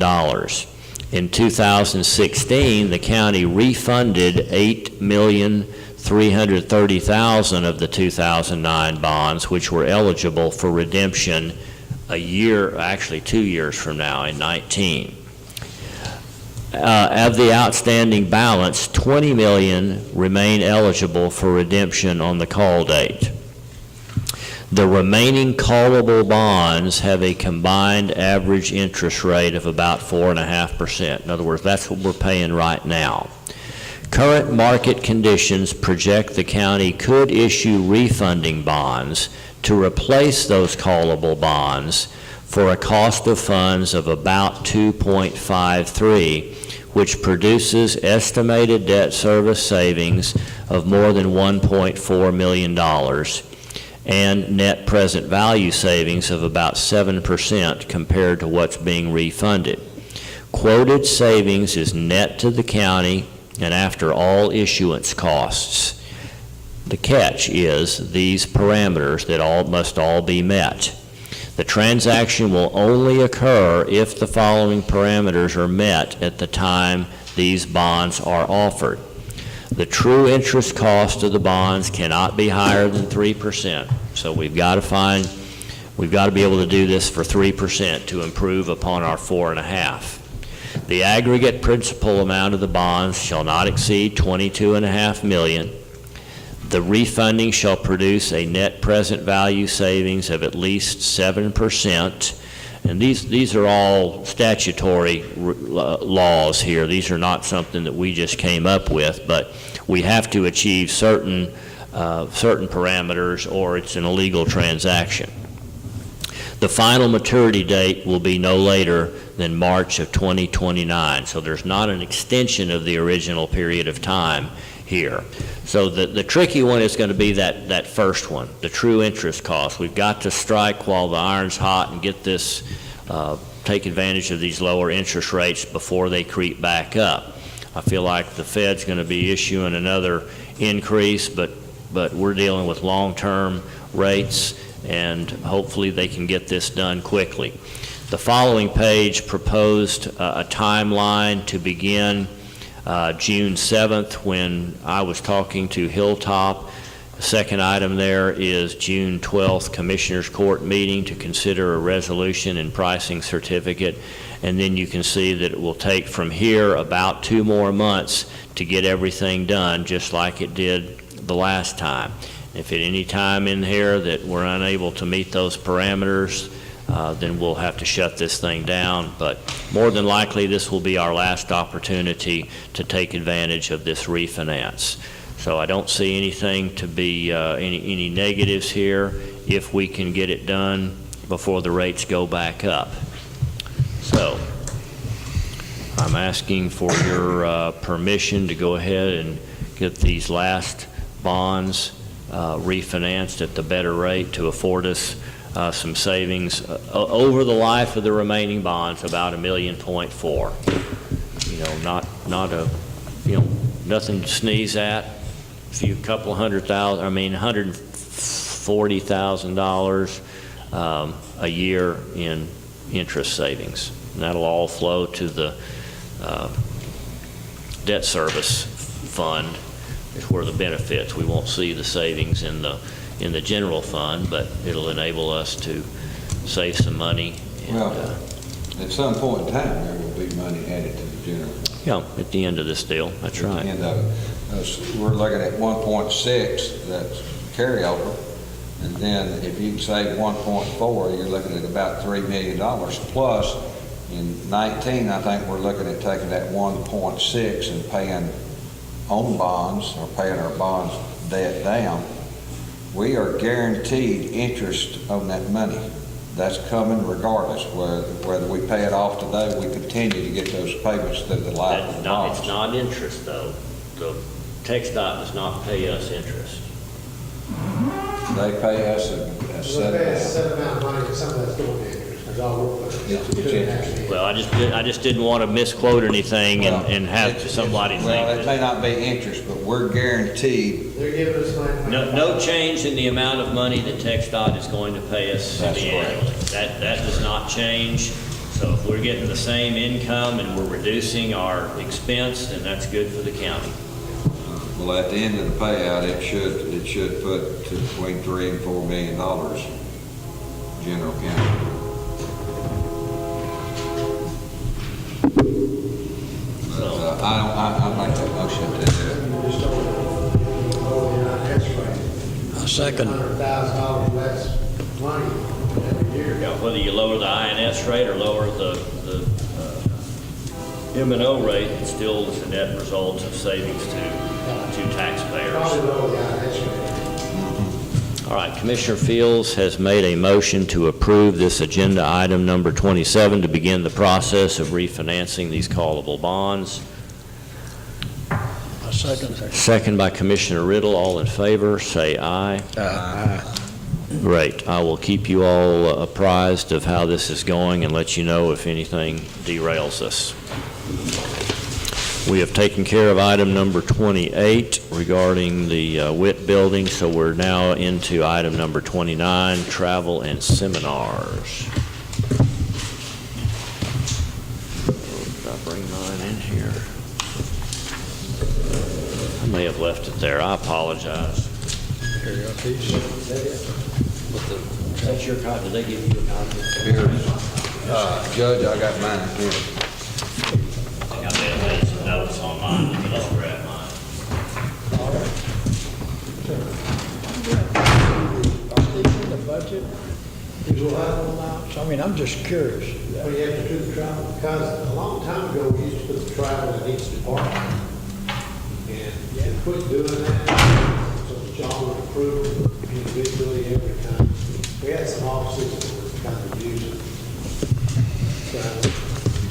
So we put it out of the budget. If we did the budget, you wouldn't have to approve that. Oh, they're not in the budget? It's not in their budget. Now it's just in the general fund budget. Just a question. So that's why we approve. We can go back and do, you know, when we do our budget hearings this Sunday, y'all can talk about it. We can go back and put it on the budget. Did you get one? Did Roger get one of these? From last year. Yeah. Okay, all of our travel requests here are coming from Sheriff Ingram. Let me just run through these. Y'all have seen a copy. First one is to send Sergeant Investigator Craig Brown to Canine Encounters in Jacksonville on the 14th of July. Total cost $30 plus fuel to get there and back. Second request, send Sergeant Craig Brown to Child Safety and Interacting with Deaf Drivers. That'll be in Naples on June 27th, one day, $20 registration cost plus gas. Next request is to send Craig Brown and Rendy Orr on June 22nd to Hunt County Sheriff's Office for crisis intervention training. $20 for the two of them plus gasoline. On June 8th, send Craig Brown and Rendy Orr to Hunt County again for special investigative topics training. Total cost $10 each, so $20 plus fuel. Next request is to send Andrea Miller, the records clerk and evidence tech, to San Antonio. Training will be 17th, 18th, 19th, and 20th of October. There is a registration cost here to get paid, $325. While she's there, she'll incur meals per diem at $160, $40 a day. Hotel, $565. Taking a county vehicle, so that'll be fuel on top of that, about $1,050 plus fuel. Next request is to send Dorinda Orr on July 24th, 5th, 6th, and 7th out to the college for intermediate crime scene training, $60 registration and gas to get out to the college. Next request is to send Sean Davis, Darian Smith, and Miguel Castillo to Special Investigative Topics. This is an online class This is $25 per deputy, a total of $75. So that's an online class he's taking advantage of. The next one is on June 27th to send Sean Davis and Miguel Castillo to crisis intervention training on the 27th, $20 registration cost for those two, plus gasoline to Hunt County. The next is to send Darian Smith also to Hunt County on the 22nd of June for crisis intervention training, $10 registration cost plus gas. Next request is, and final request, send Pedro Rodriguez, one of the corrections officers, to basic county corrections course in Hopkins County. That'll be held on the 17th of July through the 28th. $230 registration and test fee, plus gas. We've got cost of meals at $200. Trying to figure out where there's a grand total here of $860, Sheriff, but I've only got $230 in registration and test fee, $200 in meals, and there doesn't appear to be any expenses beyond that.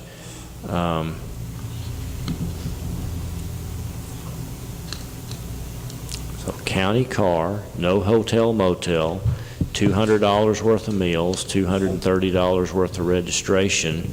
So I don't know where the total approximate cost of training, including meals, hotel accommodations, and travel of $860 would be. Hopefully so. Well, one of those two would be wrong. Either we're leaving out a component of that $860 or possibly the $860 is overstated. But that is mandatory training for Pedro Rodriguez in Hopkins County, basic corrections. And that is all I have. Maybe it's two people. Yeah, Carolyn's done the math, and those two components, 230 plus 200, would be 430. 2 times that would be the 860. So maybe there was another corrections officer that was originally included in there. So now we've backed it off to just one.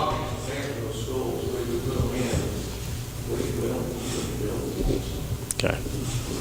All right, that is all of the requests. There are no others other than those for the sheriff. Need to get an approval.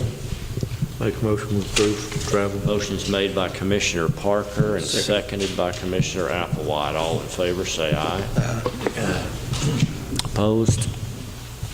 Item number 30 is our reports of county officials to approve.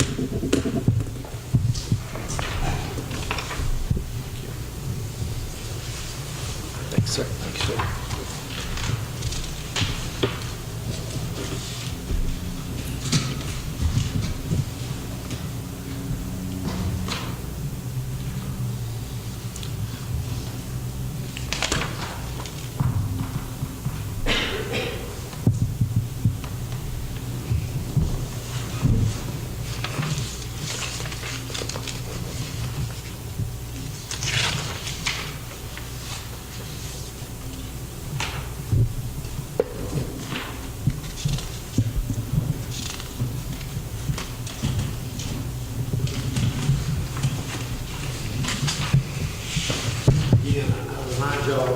$699,000, you see that in the road bridge 20?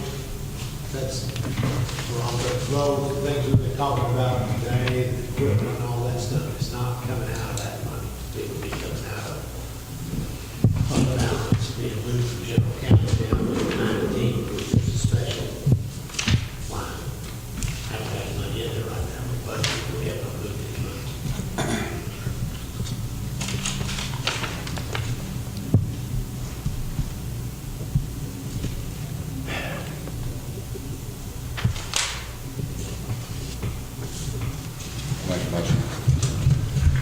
Motion was made by Commissioner Fields for approval. Second. Second by Commissioner Applewhite. All in favor, say aye. Aye. Opposed? Next item, our treasurer's report, item 31.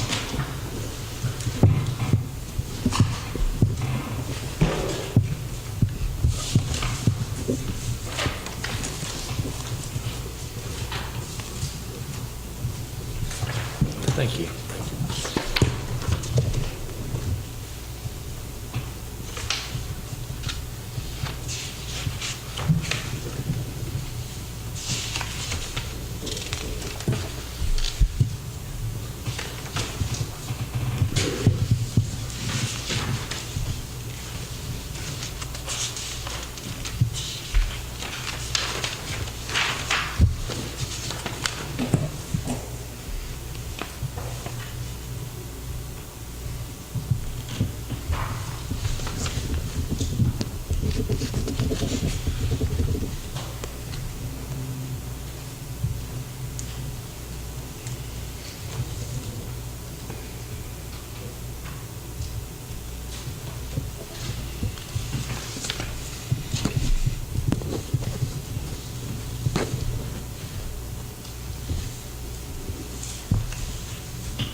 Make a motion we approve treasurer's report.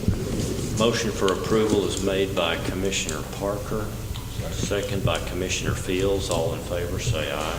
Aye. Item 32 is approve any budget amendments. Judge, this is number 23, number 36. Most of these are just line item changes. I think everybody's seen them. Number 23 is changed to the Indigent Defense Fund. Those funds stand on their own. We just make sure that revenues and the expenses match up. Number 24 is for the District Clerk's Technology Fund. Again, that's money that's set aside and so we can be used in the departments. Budgeted $7,000 for the year. She spent a little more on computers than that, but that money comes out of that fund. It doesn't affect the general county at all. In the general county, I have line item changes, mostly involving the elevator, but it comes out of contingency, so it's all line item changes just between those different numbers. But I think everybody's seen all that. We moved $47,000 out of contingency. 29,300 of it went to elevators, 5,500 just went to other expenses, and 12,000 went to a transfer over to the insurance fund to cover additional retirees insurance. We pay for the retirees insurance. We pay for that in the county. I think we budgeted $90,000, and it ended up being $102,000 or something like that. Number 26 is courthouse security. Again, that's a separate standalone fund. It's just in and out, moving money. And then, this is the insurance fund. We'll move the $12,250 out of general county over to the insurance fund to cover the retirees premiums for the year. I budgeted $95,375, ended up being $107,625. Number 28 is the road and bridge fund. They're using number 20. It's just line item changes between culverts, hauling, tires, lateral road expense. No new money. Number 29 is family protective services. That's another grant. Just runs in and out. Number 30 is where I'm having to move the money. I originally set up 20 as the special revenue fund. I moved it to 19 and I made 20 be the road and bridge fund, so I had to move these numbers around between 19 and 20, and that's what number 30 is, and that's what number 31 is, and that's what number 32 is. Number 33 does require additional funds. It's an emergency budget amendment. This is for the fire department contract where we bumped up the numbers. Number 34 is a line item change for a vest grant. We had to pull a little bit of money out of the sheriff's office expense for the county's match on a vest grant. And 35 is the vest grant. We're going to spend a total of $3,280. And then number 36 is in the sheriff's commissary fund. Again, it's just line item changes inside of the commissary fund. That's it. I think everybody's motion to approve. Make a motion. Motion's made by Commissioner Applewhite, seconded by Commissioner Fields. All in favor, say aye. Aye. Opposed? Item 33, sign pay orders and approve payments. Make a motion to pay our bills. Motion's made by Commissioner Applewhite to pay those. Second. Seconded by Commissioner Parker. All in favor, say aye. Aye. All right, we're closing comments. Update on the county park. Looks like we've got two very viable parties that are interested, and it is now in the hands of Luminance Real Estate Department to make the appropriate selection on who that person is. One is a well-known local individual that thinks he wants to take that task on. The other is another business owner here in town, relatively new to the area, but has experience in parks management, so they are considering that. By the time that that's all set in place, it will likely not be in the month of June. So at the second meeting of the month, I'll ask you to give Luminant another 30 or 60 days to finalize the legal paperwork involved with doing something like that. But I feel real good, and I think they feel real good about both of these parties that are interested in running these. And I know that one of them has really expressed strong interest in getting that park improved and running it like it's his own business. So I see good things happening out there. I don't know where this will go. The city is feeling additional pressure to provide something more permanent in the way of bathrooms for events going on the square here. And I was asked what I thought about the county allocating some space on the courthouse property for restroom or restrooms. And I said, we'll certainly listen to anything. I reminded him that we've got old bathrooms down there in that basement area that could be considered. Maybe those things could be brought back to life with rework of the plumbing and obviously building them out. So I don't know what they're thinking. They're bringing in portables right now. Those restrooms used to be available years ago. They were open to the public, and they stayed open, the ones in the lower part there.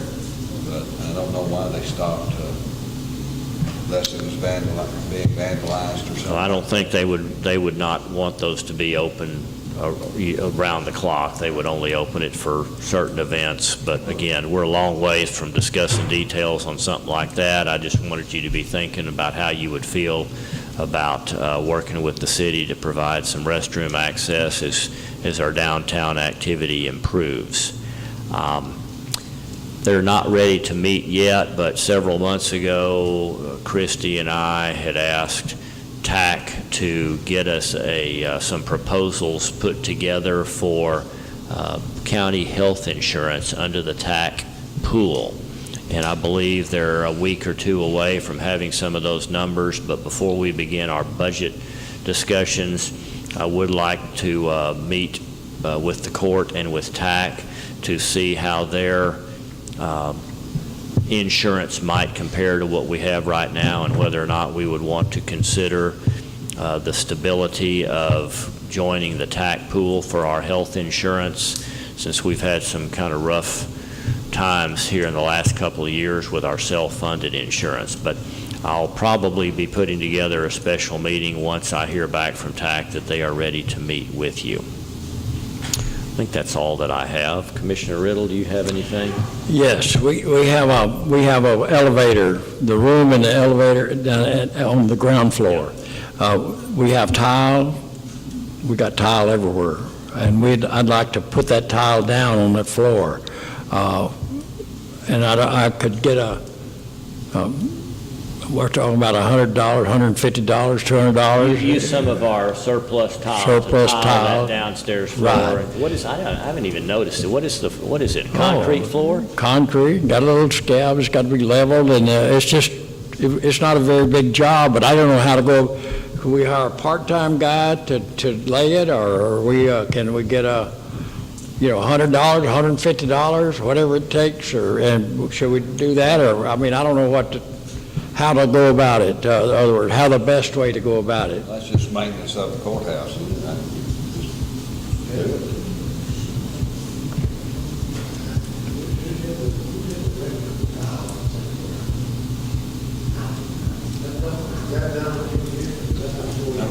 I think that's the tile we had left over. Did it where? In the courthouse? Oh, I don't know. Flooring guy, we had to plug a few holes over there across the street at the annex when we cut that hole. I mean, there's plenty of floor guys out there. Oh, there's guys that do that on the, I just had one of my bathrooms tiled, a guy charged me $100 or $150, a small bathroom. Why don't you call him, and I'm trying to think if I know anybody. I don't think I know anybody that does That guy worked at Preferred. Matter of fact, I had one a long time ago, and he worked at Preferred, different guy. He worked at Preferred also. Huh? Contact and see what he'll charge to do it, and bring it back to the court. I have to bring it to court? Well, I think anytime we spend money, we got to get it done. They won't give me It's a repair and maintenance issue, I say, for that nominal of an expense. Why don't you just check into it, maybe let me know, and let the other guys know and get that done. And gosh, that room's not 8 by 5. Yeah, that's a good idea. Yeah, that's... All right, anything else? That's it. Commissioner Fields? I talked with Terry a week or so ago. He got a hold of me, and I really meant to talk to y'all individually, but I didn't get a chance. We got that pile of tires out there, landfill and stuff like that. Yeah, okay. I've talked to Upshur County, Harrison County, and a guy in Dallas that does Upshur County. They'll bring a trailer and drop it at Liberty Tire Shredders. They're a nationwide outfit, stuff like that. Anyway, and then Adcock, Upshur County, on their spring cleanup, they have Adcock. I don't know, is it called the same thing? Arkansas is not in there. They have a different headquarters than Titus County, than we belong to. They're in a different, I don't know where it is, Longview or somewhere, but anyway, they usually put it on the end of that every 3 years. They'll allow them to do it in their cleanup. I talked to Mr. Page down in Texarkana, I believe that's his name, and he's Paul Prine. Right, and he said that it wasn't enough this year, and they give a little bit to everybody. And got 3,000. 3,000, and that was and he said next year they were working on a thing, they'd get another grant or something that nature, and then of course, Harrison County, and the lady's going to call me back. They're going to buy a shredder or try to do it themselves because of the cost, and they said, the lady said, but the bottom line is, it looks like we need to tell that guy Paris, that's Texarkana, that's what the only one they knew of, and that's the only one anybody knows of close by.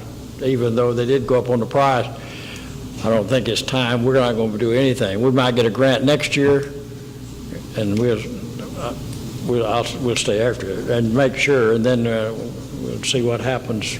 Maybe that grant just goes to countywide cleanup, and the cost of providing all of our dumpsters is going to always far exceed whatever we get. Right. So whether or not we, have tire expenses, we're just going to continue to apply for as much as we can get from AdCog. And as far as getting rid of the tires right now, is there another alternative to that bunch out of Paris? That's what he's saying. That's right now. That's so. I think we should go ahead. I recommend we go ahead and get him. This Liberty hadn't given me a price or called me back, or they said. My understanding was $2 a tire, up to 18 inches, and anything over that, it's $1 an inch. Yeah, they went up. You get those big old tractor tires and stuff like this, it costs quite a bit. But I think he said we had around 20 big tires, tractor tires, truck tires. I didn't know where we need to put it on the agenda to okay it, or, because you're looking at a pretty good price tag. Now, Sheriff, can you still supply the prisoners to load those tires in the truck?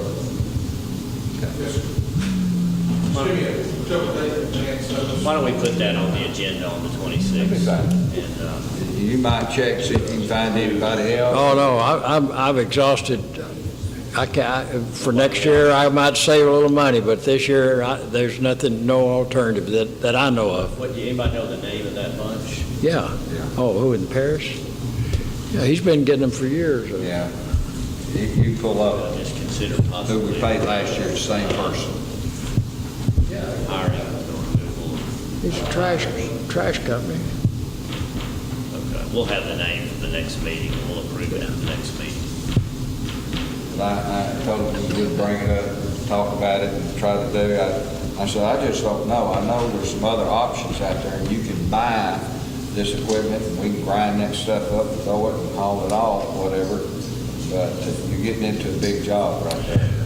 Oh, yeah, the lady in Harrison County says that she's working on a grant to get that machine. She said, I'll keep you posted. I'll let you know how it works out. Buy one and do it yourself. But that's, Harrison County is a little bigger than us, so it might make a difference the size of our county. I'm sorry, I didn't bring it up. Go ahead. Anything else? There's something that I forgot. I'll come back to you. No, sir. I don't have anything good. Okay, Thank you. We're back to you now. Neither of these guys have. It must not have been that important. All right. All right. Thank you, everyone, for tolerating a nearly 3-hour meeting. We got a lot to cover. We'll try to. You thought about it. It must be important. Next year, my suggestion, when we do our cleanup, we go down and get some, like these little political signs, but put up there, no tires, no oil, no battery, those types, and put it right in front of our dumpsters. But that's where we're getting all these tires and stuff. I don't think it'll make a whole lot of difference, but They'll steal the signs. No comprendo. throw the signs in the dumpsters, what'll happen? Well, I put them up, and as far as I know, we didn't have any tires put in our dumpster. I put a sign up, nothing. Okay, good idea. All right. But just think about it. Need a motion to adjourn? Make a motion. Motion's made by Commissioner Applewhite, seconded by Commissioner Parker. All in favor, say aye. Aye. Thank you.